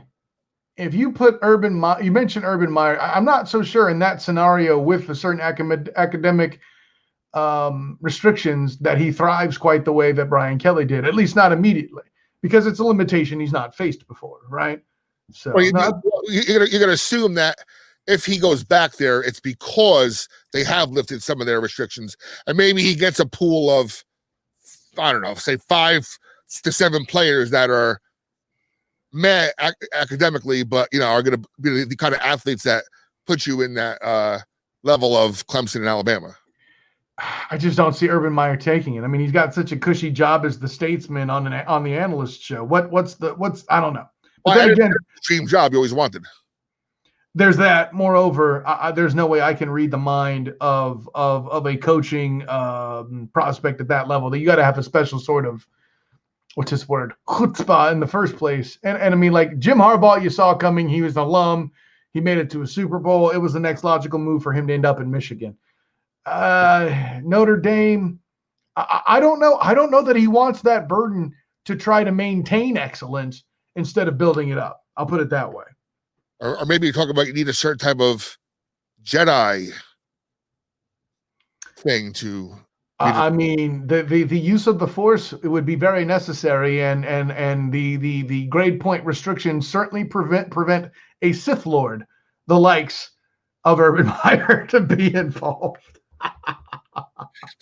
Anyways, let's get into the NFL, brother. So, first of all, you know what? Let's go ahead and go right into it. You want to talk about the Jets and them just completely stunning the Los Angeles Rams, which, by the way, I remember to call them Los Angeles. Woo! Second, the Rams need that game to continue to compete for the division in the NFC North. So they weren't exactly quitting on that game. Like, let's not act like they mailed it in. Now, they may have been looking ahead on their schedule because, as we went over last week, I believe they have the Seahawks in the coming week of action. But here's what I'll say, Bobby. If it's really true, because listen, it's the Jacksonville Jaguars. Don't act like they're predictable either, Bobby. If it's really true that they lost out on the opportunity to get Trevor Lawrence, if they weren't able to get clever for Trevor, I don't necessarily think investing in getting draft picks and trading down is a bad plan, right? Because every year somebody reaches to get a quarterback, right? The Bears reached to get Mitch Trubisky, okay? The Eagles. Conversely, might be back in the picture again. If he leads a team to the playoffs, they might have to consider re-signing him. Maybe not to a max contract or something, but he came out of nowhere, Trubisky, and they're only a game out of the playoffs, the Bears. That's adorable. No. Listen, I hear they're only a game out of the playoffs, and that's simply because of the fact that there's, a seventh team added. We'll get more into playoff talk later with the Bears, but let's just say I don't find them credible, and the reason for that is Mitch Trubisky. What you just said is, hey, the Ravens were a Super Bowl team. Trent Dilfer must be a great Hall of Fame quarterback. Come on, homie. It's the Bears defense that gets them on the map. Anyways, Kurt, what's up, man? What the Jets did yesterday was criminal. Okay. I'm glad you brought this up, Kurt, because I'm not here to say necessarily that you are wrong. There's some validity to Trevor Lawrence being in New York to help any sort of rebuild being a beautiful thing. I personally don't think that Trevor Lawrence would do it. I think if he ended up with the Jets, you have a situation where you're asking for another addition of Andrew Luck, a guy who will do some amazing things with no help, get the ever-loving beep beaten out of him, and he will retire early, and it will be a sad, sad thing, and that will be the next tragedy. 14 plus years? No, Kurt. If he's with the Jets, his career will last less than 10, kind of like Andrew Luck. But with that in mind, because the Jets didn't have a bad draft in 2020 here, right? And considering all the challenges and all that, the one thing the Jets did was draft well. Just nobody could stay healthy on the team. There's been unrest. Adam Gase is a problem, et cetera, et cetera, et cetera, et cetera, which to my knowledge at this point, Adam Gase has not yet been fired. Details. I mean, the only thing I can think of is that the Jets are in some sort of fiscal trouble and are unable to pay off his contract. Kind of like the stuff that Art Modell did in Cleveland before he was forced to move the team and signing people to ridiculous contracts. But as far as the Jets being yelled at for winning a game, there's a former Jets coach, Bobby, that I'm going to invoke here. You play to win the game. You don't play just to play it. You play to win the game. And here's what I know. And again, I'm not here to devalidate Kurt's point. I just don't agree. Because if I'm putting on that gangrene, disgusting green and white jersey on, and no, I don't hate the Jets, I just hate that friggin' color, okay? I would never want my name on a roster that went over at any level. Exactly. That is humiliating stuff. And oh, by the way, when the team does rebuild and I might eventually get cut, it's going to look good on my resume that I played for you schlocks who went 0 for 16. But Kyle, what's the difference between 1 and 15 and 0 and 16? More than you might think.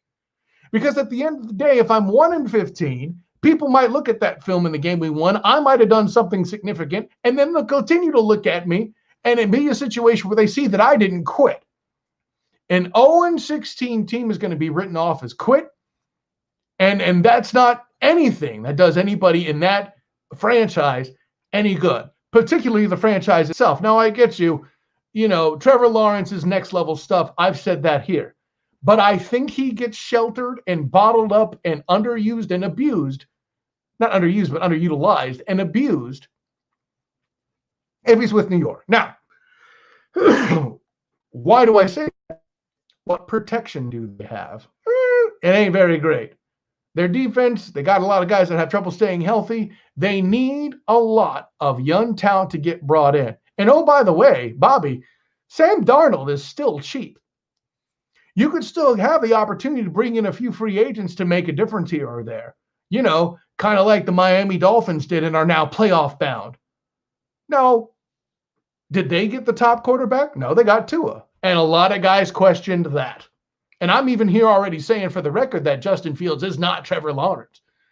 But listen, behind a great offensive line, a solid run game of support, and a defense that shows up on occasion, and when they do so at the right time, even Dak Prescott can win a playoff game. How do I know? The ish happened. Hell, he would have won too if it wasn't for Aaron Rodgers going all Aaron Rodgers for a last-minute play. Justin, look at the Colts with that great offensive line making Rivers look like a freaking all-pro. Now imagine if Andrew Luck had that too, so, right? Yeah. You know, but and listen, I make that comment, but I don't mean to cheapen your point either. That's an excellent point. One of the best defenses in the NFL. Darius Leonard could become like a very underappreciated name, the Tim Duncan of defense in the modern era, right? An offensive line, the likes of which I haven't seen. Your boy Quentin Nelson, Bobby, does judo, for Christ's sake, at offensive line as a guard. Holy guacamole. Yeah, I'd love to see Sam Darnold get that kind of protection. And if they get Fields and they ship him, okay. I think a better move is to invest around Sam Darnold, draft some new things, maybe even, listen, if you're in a position where you can get like an Andrew Whitworth or something like that, a veteran who may be recovering from injury and doing so well, or somebody who can be a presence that can play solid minutes with the eventuality of being surpassed and also serve as a mentor, you need that guy in this locker room bad. You got a culture problem. And of course, it all needs to start with Gase getting fired. But who wants the Jets job right now? Unless you have the opportunity to get them in some groceries with which to cook, to steal from another former Jets coach in the form of Bill Parcells, Hall of Fame coach at that. I was at his induction. So no, I don't necessarily think that losing on purpose is something that should ever really be desired. And I don't necessarily think that Trevor Lawrence prevails in the situation in New York. There's just not enough there. And Brian Flores is not currently helming as the head coach like he was in Miami. And oh, by the way, I don't think the next coach in New York is going to be given a 5-year deal. You know, when they hired Flores 2 years ago, this is his third year, excuse me. When they hired him, I wrote the article. Was that? Oh, I was right. 2 years. Okay. See, stop questioning yourself. I wrote about that. Yeah, it had to have been 2 years ago. I wrote about that in the Dolphins Wire last year when he came aboard. I called it a 5-year mission to seek out new playoff life and civilization, to boldly go where no Dolphins go in this century. I'm just saying. Okay, we addressed that, Kurt. Listen, I don't give a damn how good he is. At the end of the day, he needs protection in parts. Joe Montana needed parts. Elway had Terrell Davis before he got a touchdown. And you know, before he got a touchdown in the Super Bowl and did the helicopter. Tom Brady without help. Well, we saw what that was last season. Granted, he's 165 years old, but that's a factor. In his relatively younger days, when Moss and Welker were both gone, they didn't have any. They were struggling against Geno Smith and the New York Jets. Everyone forgets that Brady was on a string of playoff losses without the appropriate help, right? Everyone forgets about that. You can't do it with quarterback alone. Now, if your approach is to secure Lawrence and then build around it, okay, fine. But what you're doing is you're putting Trevor Lawrence in harm's way, because you're going to tell me the New York media is going to be okay with sitting him his first year? Surely you jest. Carl, can you imagine the Jets falling back, getting, say, 2 premium first-round picks, or first and a high second, right? Okay. They can literally get one of the top receivers and the running back from Clemson right away and still have Darnold back there.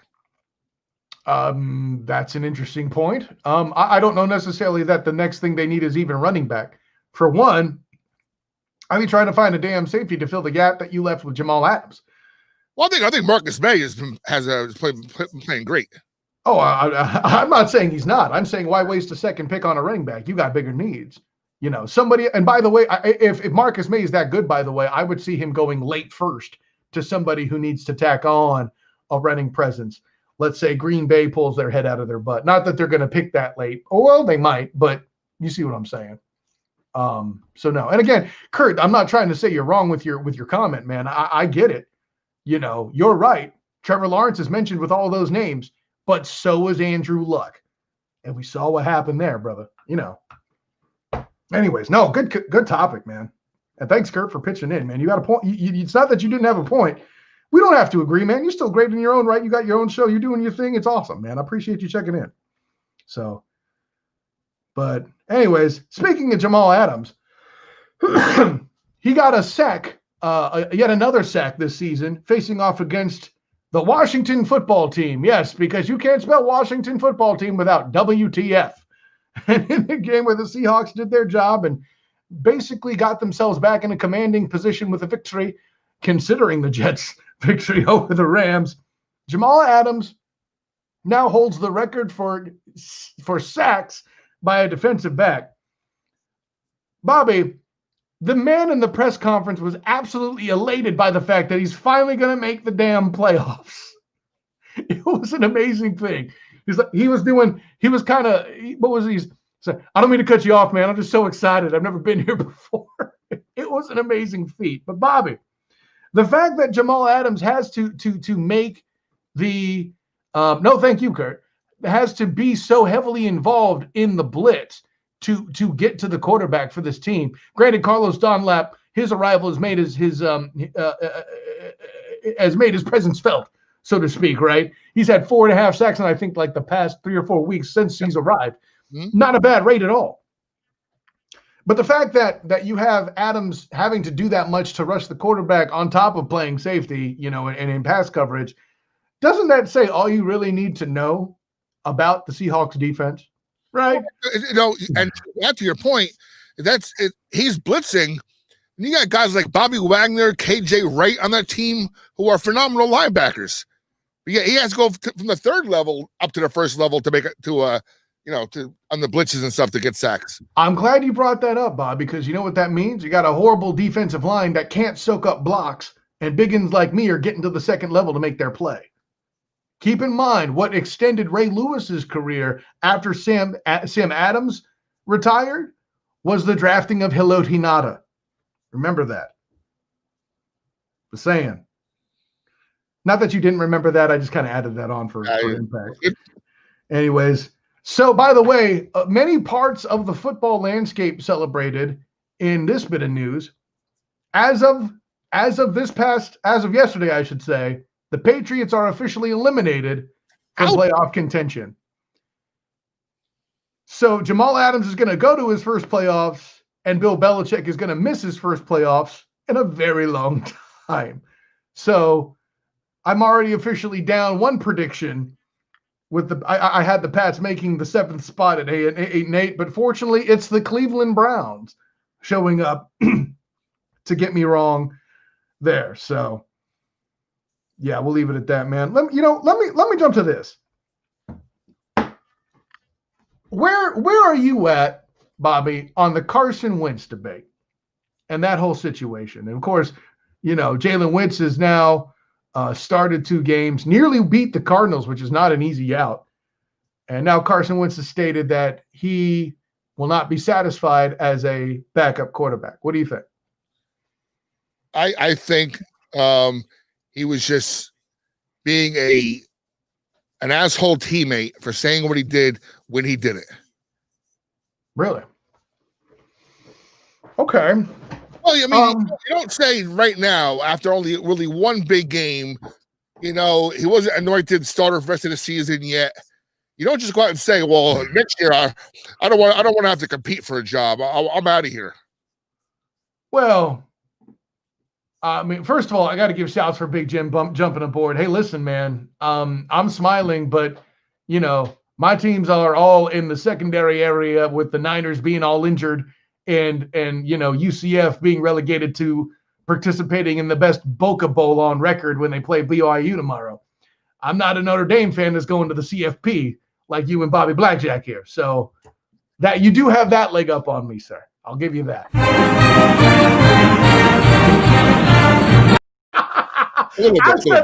Holy crap. I even put the shrimp fork on the table to set you up for that beast. Holy guacamole. You're what? What can I say except you're welcome? No. But I don't think you're wrong for saying that, but I think I interpret it different than you. I think, and keep in mind, like, the dude is like, what, 2 seasons, a year and a half away from being an MVP candidate before he got hurt, right?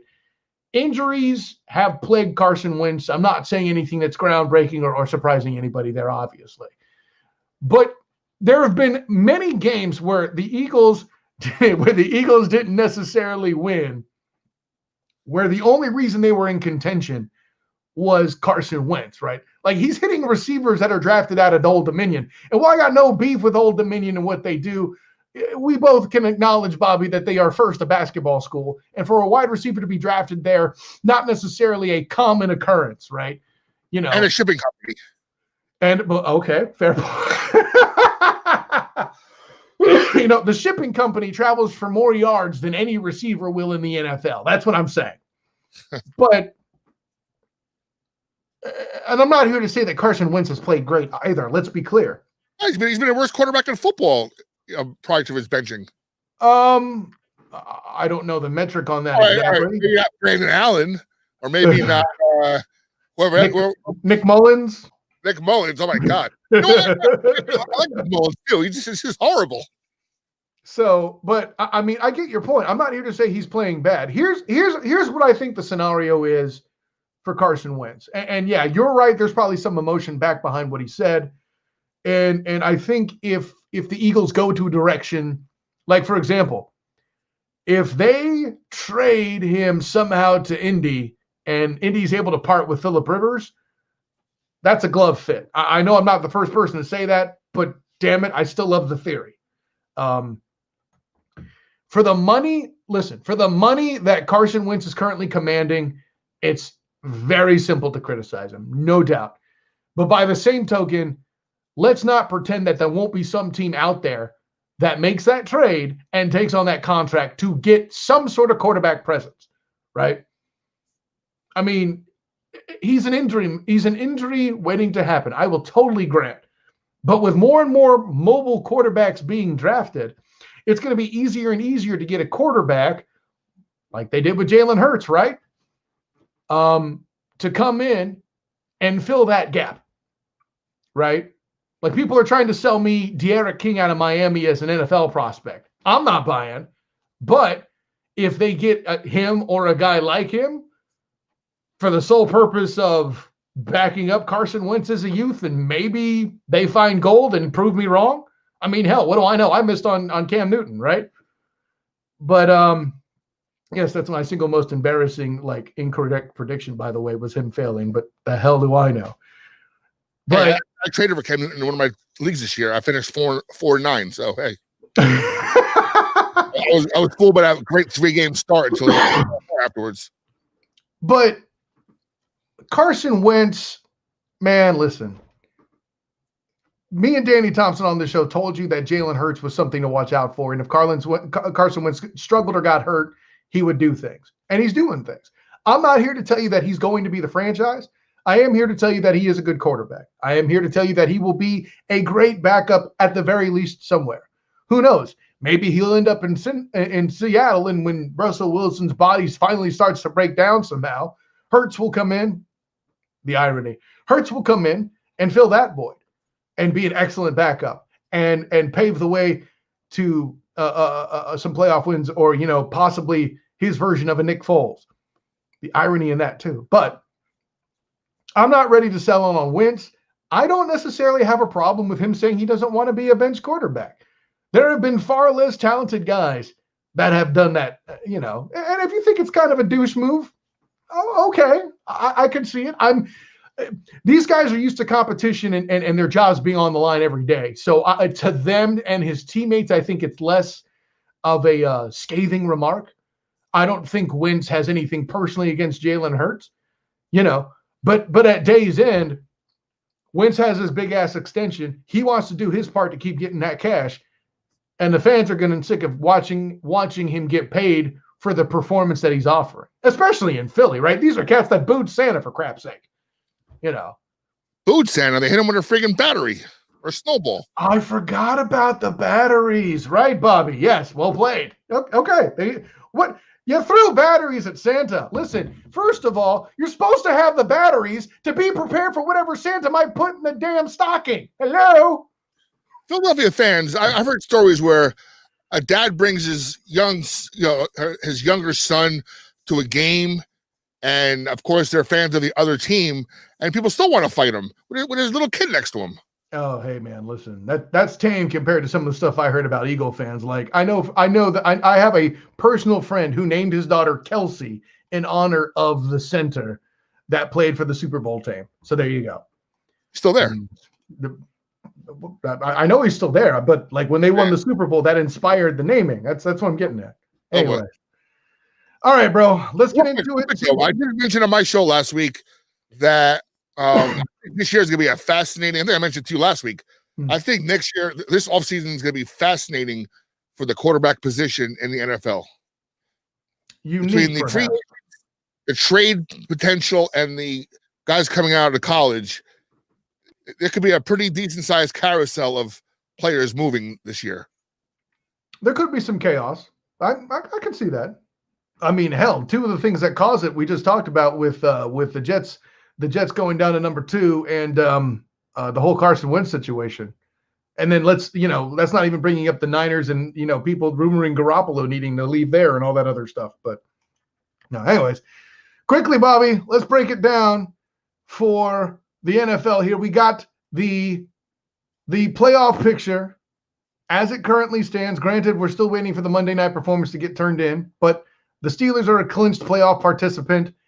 The following have clinched their divisions in the form of the Chiefs, the Packers, and the Buffalo Bills. I'm officially correct on them. Boom. Thank you very much. 25 years. Nice try. My guys, you'll see this. I think they're going on Wednesday because obviously Thursday is Christmas Eve. Sure. But Vinny and Will, I'm sure, will be drunk on the show Wednesday night. I have no doubt. And listen, so long as they give Stephon Diggs their credit, or his credit rather, I got no beef with it. Anyways, let's do it first, Bobby. I'm going to give you a team in the AFC, and I'm going to tell you if they belong or they don't. The Chiefs, I'm not going to ask you. That's the fact. The Steelers at number 2. Do they belong? Way's looking right now. They're going to lose again, and they still got 2 tough games left. They got we all know they got Cleveland last game of the season. Yeah, which I mean that's a tougher game than it looks.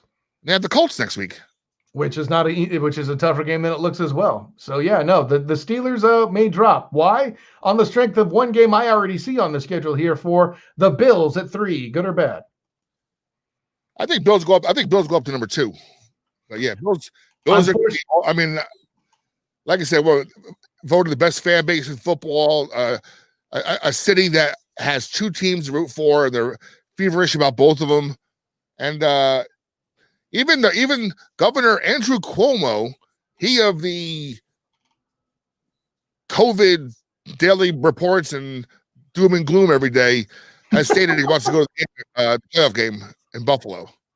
I mean, that would be a nutty atmosphere. Of that, I have zero doubt. Do you think, real quick, do you think, as it stands right now, do you think the Bills have a chance of beating the Chiefs? Do I think the Bills have a chance of beating the Chiefs? I don't, but the reason for that is because simply if they're asked to run the ball only and they're asked to slow down their pace, they lose their weaponry. If they do so, they do it what I'm going to call early 2000s, late 90s Patriots style, where they run a butt ton of screens for the run game. And nothing against Devin Singletary. I think he's a good back, but this is not a group that runs strong. They're not a strong running team. When you need to keep the ball out of Patrick Mahomes' hands, like, the Chiefs beat the Saints by 3 points and they had the ball for 41 minutes. You can't let Patrick Mahomes have the ball for 41 minutes. There's a reason he's leading the Pro Bowl voting. Hello, right? All right, Karl, real quick. If you were a betting man, what kind of odds would you put on Marshawn Lynch skittles himself coming out of retirement to play for the Buffalo Bills in the playoffs? He stated he's ready. He stated he wants to play somewhere. My loose understanding presence, by the way. My loose understanding of his departure from Buffalo wasn't. It's not that it was bad blood, but it wasn't necessarily friendly. Well, Fred Jackson was better. It played in simple. Undrafted co-college graduate Fred Jackson, who I love, by the way. Yeah, Jersey. He was a better running back than Marshawn Lynch at that time, anyway. At that time, he certainly seemed to be. We'll put it that way. No, I don't think they do it. Odds on that, I'm like 10% that it happens, man. I don't even see that remotely. By the way, he's already done like a pub stunt review or return before last year with Seattle. That did precisely nothing. So yeah, no, I don't think the interest is there. Sorry. I like Marshawn Lynch too. Don't get it twisted. So for the 4th seed, currently it's the Tennessee Titans. It's really hard for me to take these guys seriously. I got to tell you, Bobby.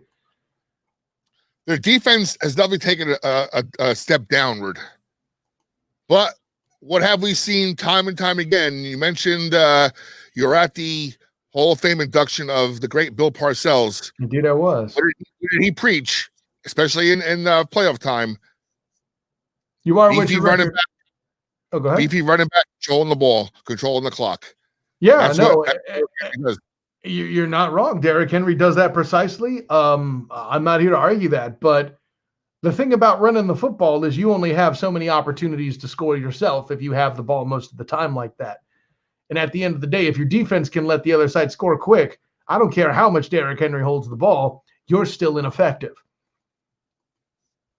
So I don't know, man. Like I said, it's really hard for me to take the Titans seriously. And listen, they're going to make the playoffs. I'm not here to say that they won't, but I got my doubts as the 4th seed. I don't know. The thing is, they'll sneak in as the 4th seed because they have to. I don't think the Colts will be able to make up the games to do it. Anyways, we'll leave that at that. I'm going to say something I hadn't before. Suspiciously, I like the Browns at 5 all of a sudden. Simply because the Raiders have petered off. The Ravens have had too much to battle with COVID and off the field stuff. I mean, they beat the Jags this past week. Good for them, but yeah. So, let's see. It's going to be fun to watch again because they're the end of streak. Mayfield's playing pretty good lately. Yeah, in the past, I think 2 or 3 games, he's averaged 325 yards. I didn't think that would be possible. I'll give him that much credit. Now, granted, you're playing the Giants, an absolute juggernaut of the NFL. No offense, Bobby, but yeah, but no. Hey, if he had Daniel Jones last night, a healthy Daniel Jones, not a hobbling one, I think we're in that game. Well, I mean, I'll put it this way. If you have a legitimate starting quarterback, which I think it's safe to call Daniel Jones at the moment, your chances are always better. Sure. I won't argue with that. By the way, beating the 49ers puts the Dallas Cowboys potentially back in contention. I don't even know what to make of that with anyways. I think the WFT, the whole NFC East before. I did a quick little show between the 2 shows I produced before we came on, and if you look at the Giants' schedule, the schedule of all 4 teams, right? Mm-hmm. Giants just need to be tied with Washington at the end to make the playoffs because they own the tiebreaker. Based on the tiebreaker. One game behind. Giants have Baltimore, who I think is, unless they're not last year's Baltimore team, they're somewhat beatable, right? And then they have Dallas at home. Washington has the Panthers coming in, and then they play the Eagles. So I think there's still a chance for the Giants to, and what, Carolina's not going to, they're not going to be pushovers. I mean, that are playing for next year, obviously. And did they almost win this week? They almost upset somebody this week, right? Panthers. Almost upsetting people is kind of what the Panthers do. Maybe again, Washington's no crazy team that are that super good, especially without Alex Smith, by the way. And I get it. If the Panthers are in one score from the Packers, it's something you didn't expect. I get it. Yeah. And wasn't it like a something stupid that happened that kind of prevented them from going? Right? Because I was listening to the game on the radio because I was working, and then there's something happened where they should have did this, but did that instead, and that kind of cost them some time on the clock that would have maybe helped at the end. I did not see that game in its entirety, so I can't speak for that. But it also would not surprise me because the one thing I did see coming out of Carolina, thanks to my good friend Antoine Staley, was the fact that there's a lot of statements relating to the head coach and the GM not being in alignment for that franchise. Well, he was fired today. I mean, no shocks there, right? Yeah. So, we'll leave it at that. Now, by the way, we mentioned the possibility of the Steelers falling out of the number 2 seed, currently down 24-10 to the Joe Burrow-less Cincinnati Bengals. So I guess we're going to be right, Chief. Well, they're in the red zone now. That doesn't mean a whole lot. I mean, they're still okay, fine. I'm still calling the Steelers losing this game. But, hey, the Bengals have disappointed many before. Fouls be counted, sir. I mean it for the sake of our conversation too. Like, right. The Bungles isn't just a clever nickname. I get it. Of course, I'm going to round it out by saying I said last week that the Dolphins will make the playoffs. I'm not backing down from it now. So there you go. Okay. With that in mind, in these last 8 to 10 minutes here or so, it's the segment that Bobby's looking forward to all week, just like all the fans. And because Bobby's the head of the I-95 Sports, he could step in and say, "Hey, I'm running Mount Rushmore this week. You got to do it on the fly, Kyle. I'm ready to go." So Mount Rushmore. I got to test something first. Again, I don't have all show to prepare like I usually do behind the scenes. So I just got to see if this is going to work real quick. Oh boy, see this is the fun stuff about live streaming here, folks. Now, granted, when Bobby does something like this, there's usually a fun thing attached to it. I'm not going to act like my adrenaline isn't kicked up, but the fun of live sport or live stream. What can I say? Of course, next week we'll talk about. The bag has its roots in music, and it was initially made for the music producer. I can't hear that. Yes. Then I was like, okay, I need to have the website. Oh boy. All right, it's not going to work the way I want to, but here's my idea of for me, a fun holiday Mount Rushmore. If I could do little clips like, whoa, didn't need it. I'm just saying. I get it's 2020 and we're supposed to be open-minded about certain things, but I didn't need that Carol. I'm just leaving it at that. Next, can somebody tell me what in the hell is the deal with wanting a hippopotamus for Christmas? I get it. You're trying to get a little girl to sing it, and it's cute the first time. But when you live in a city like I do where the radio is pretty bad and they have at least 3 stations that are doing all Christmas music all the time, and this mother hunter comes up again, not about that life. Now, what song is that? I want a hippopotamus for Christmas. See, I don't hear that up here because I want a hippopotamus for Christmas. It's awful. We have the one station that plays Christmas songs. I mean, I'm not talking Sirius XM, which is different animal altogether. We have the one station, Light FM, that plays Christmas songs from like Halloween to like Christmas Day, right? Yep. But they play all they play though is the traditional type Christmas songs. So something like that, they're not going to play. I'll hear that like on Christmas or Christmas Eve day once like the Z100s flip to a 24 hours of Christmas, and we'll play some of the contemporary songs. Yeah, I can see that being pretty bad. Yeah, no, it's no. And I mean that then technically counts. Maybe not as a traditional one, but it's a classic one. Like you could probably guess, it might even be like, I wouldn't be surprised if it was Shirley Temple singing it. Like it's that generation. You know what I'm saying? Oh wow. So yeah. Excuse me. And see, with that, the next one, you're just about to play it. You have a clip for it where Paul McCartney. This is the worst Christmas song ever. It's not the worst one, but it's pretty close. It's pretty close. But, you know, he's talking about a situation where he might be trying to practice witchcraft with his friends, and then he's trying to pass it off as they're simply having a wonderful Christmas time. So I'll leave it at that. But to round it all off, the worst. By the way, that's one of those songs where I hear those first three notes of the song. I'm out. I cringe. I'm out. Yes. I'm like the Mavericks owner Mark Cuban on Shark Tank, and for that reason, I'm out.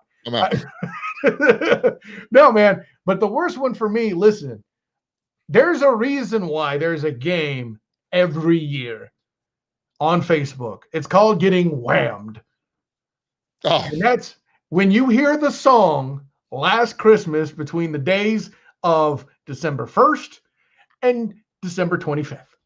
Now, I got nailed with it before December 1st in the last week of November. So I technically didn't lose the game, but I still felt like I lost something, as in a part of my soul, when I heard the song happen that early in the year. But it's not even a Christmas song, first of all. It's a horrible song. And every year you keep doing the same stupid thing. Listen, joking aside, Last Christmas sucks. I mean, Wham is cool. Don't get it wrong. I grew up in the 80s, whatever. That, fine. That's cool. But no. Last Christmas for me is just no. Bobby Blackjack. Well, you already know, like I said, Paul McCartney, that song is just cringingly awful, where I hear that first one or two notes and yeah, I gotta like, my arm can't move fast enough off the steering wheel to like change the song in the car. Second song I cannot stand, I'm not sure the exact name, but the guy during the song implores you that he wants you to bring figgy pudding. I'm sorry, I don't ever want to taste or you to bring to me figgy pudding. Dude, that's the second verse of We Wish You a Merry Christmas. You're going to go after We Wish You a Merry Christmas? Seriously? I mean, it's your network. You do you, but... Figgy pudding? Who the hell wants figgy pudding? Dude, have you ever had Fig Newtons? Fig Newtons rock, son. No, I'm more of an Apple Newton guy. Jesus. Another song I can't stand, Christmas song. Now, again, you mentioned being an 80s guy or whatnot. Okay. Love me some Eurythmics. They have two of the greatest 80s songs ever. But they have an awful version of, I forgot the name of the song, but it is almost as bad as the Paul McCartney version. Like, I hear it coming on, I could not change the dial fast enough. Okay, well, that's three. And lately, I don't know, again, because of where I am, we have the one station that plays most of the classics or whatnot, but it seems like every half hour on the half hour, they are playing Mariah Carey's All I Want for Christmas Is You. They play it like every hour on the hour, and it just gets like, It's just, see, that's the thing. I can't blame a song for the fact it's being overplayed. Like I can make the same argument for Sleigh Ride. They overplay the hell out of it, but it's a bad song. You just hear it way too much. I can back you on that, them playing it too much. I don't know about a worst top four, but I mean, do you? But like you said, there's Santa Baby, which is basically about gold diggers. There's well, and when it's a dude singing it, I heard that version. I'm like, I'm out. Then there's songs like these are among my favorite things. How is that even a Christmas song? It's not even mentioned once in the title of the song. Well, I mean, see, first of all, do you hear what I hear when it comes to that song? See what I did there?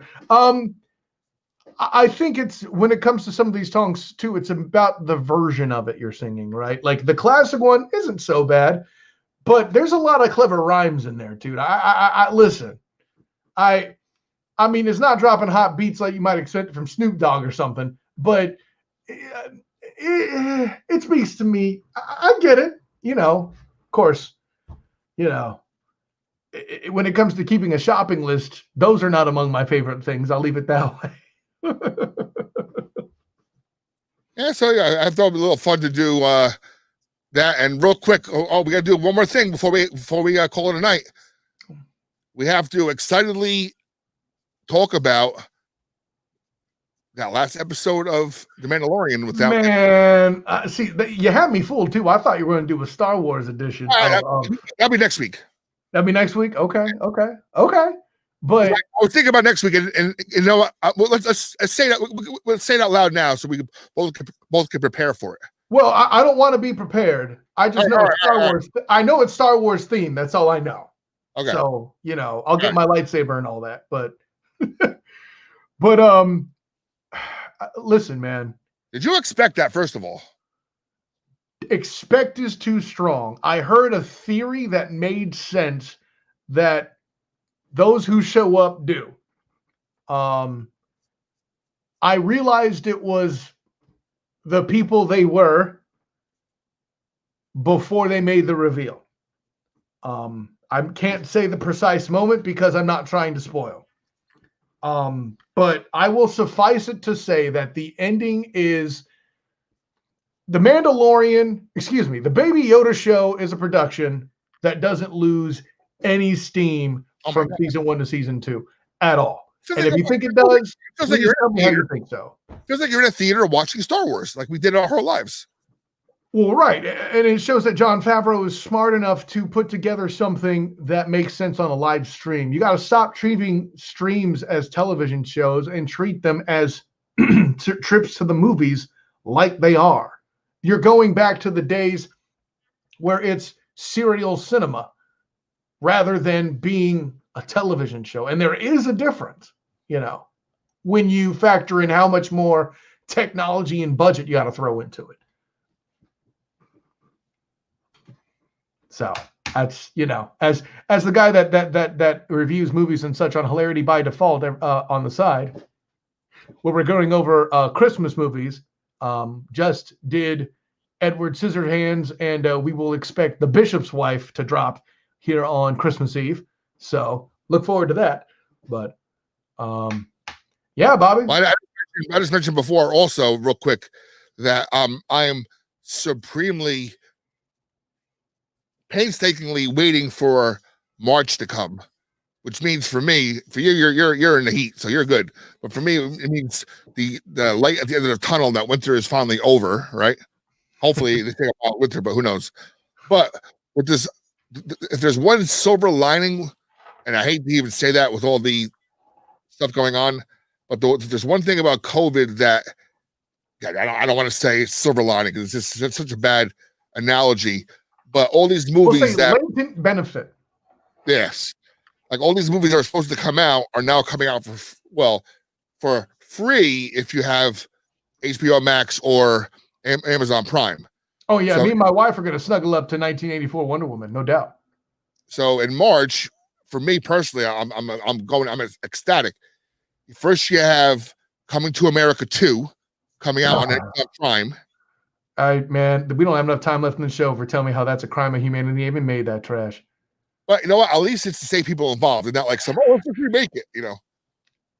I will be convinced it's good before I'm a believer. Moving on. And then for me personally, and for a lot of people in this area, we get the prequel to The Sopranos comes out a few weeks later. Yeah, I respect that. I never got to watch The Sopranos because I was working when it was on. I worked a door shift that started at 10 o'clock on Sunday. We didn't have DVR back then at my parents' house. So yeah, I have pledged to watch it at some point. It just hasn't gotten there yet. I had The Wire on my list first. So I did watch that and was very thankful for it. So I'm hoping that Tony Soprano and company can deliver when I do choose to catch that show.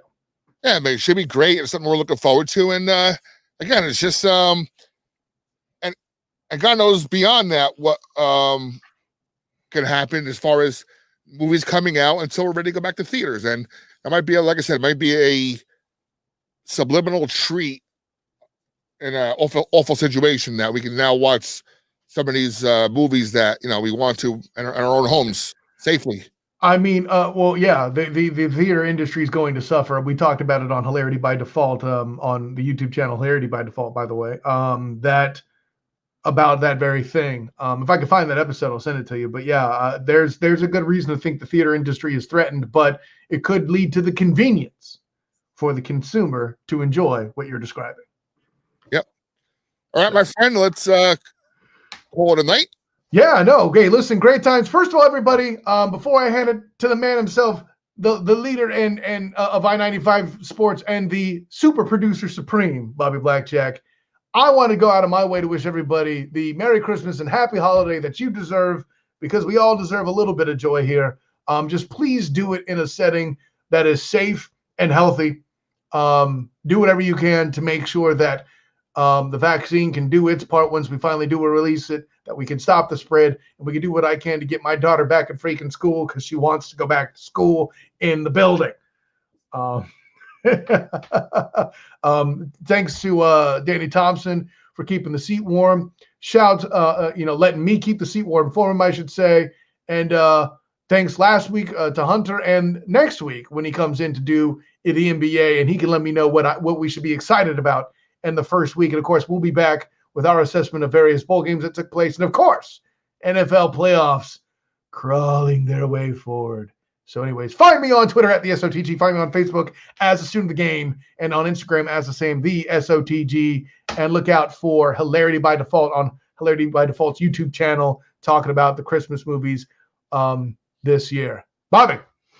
And I'll take a cue from our buddy, our partner Danny Thompson. Thank you to James, Kurt, and Precious for checking in to the show.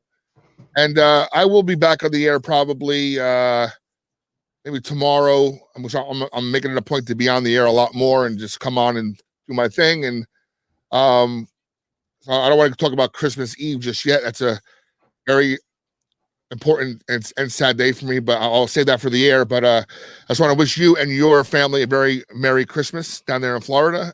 Thanks, brother.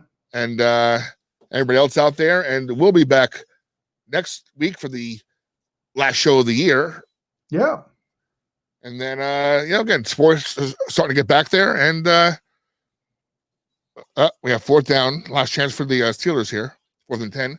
So, again, good night. Merry Christmas. We'll see everybody next Monday. Peace. Class dismissed.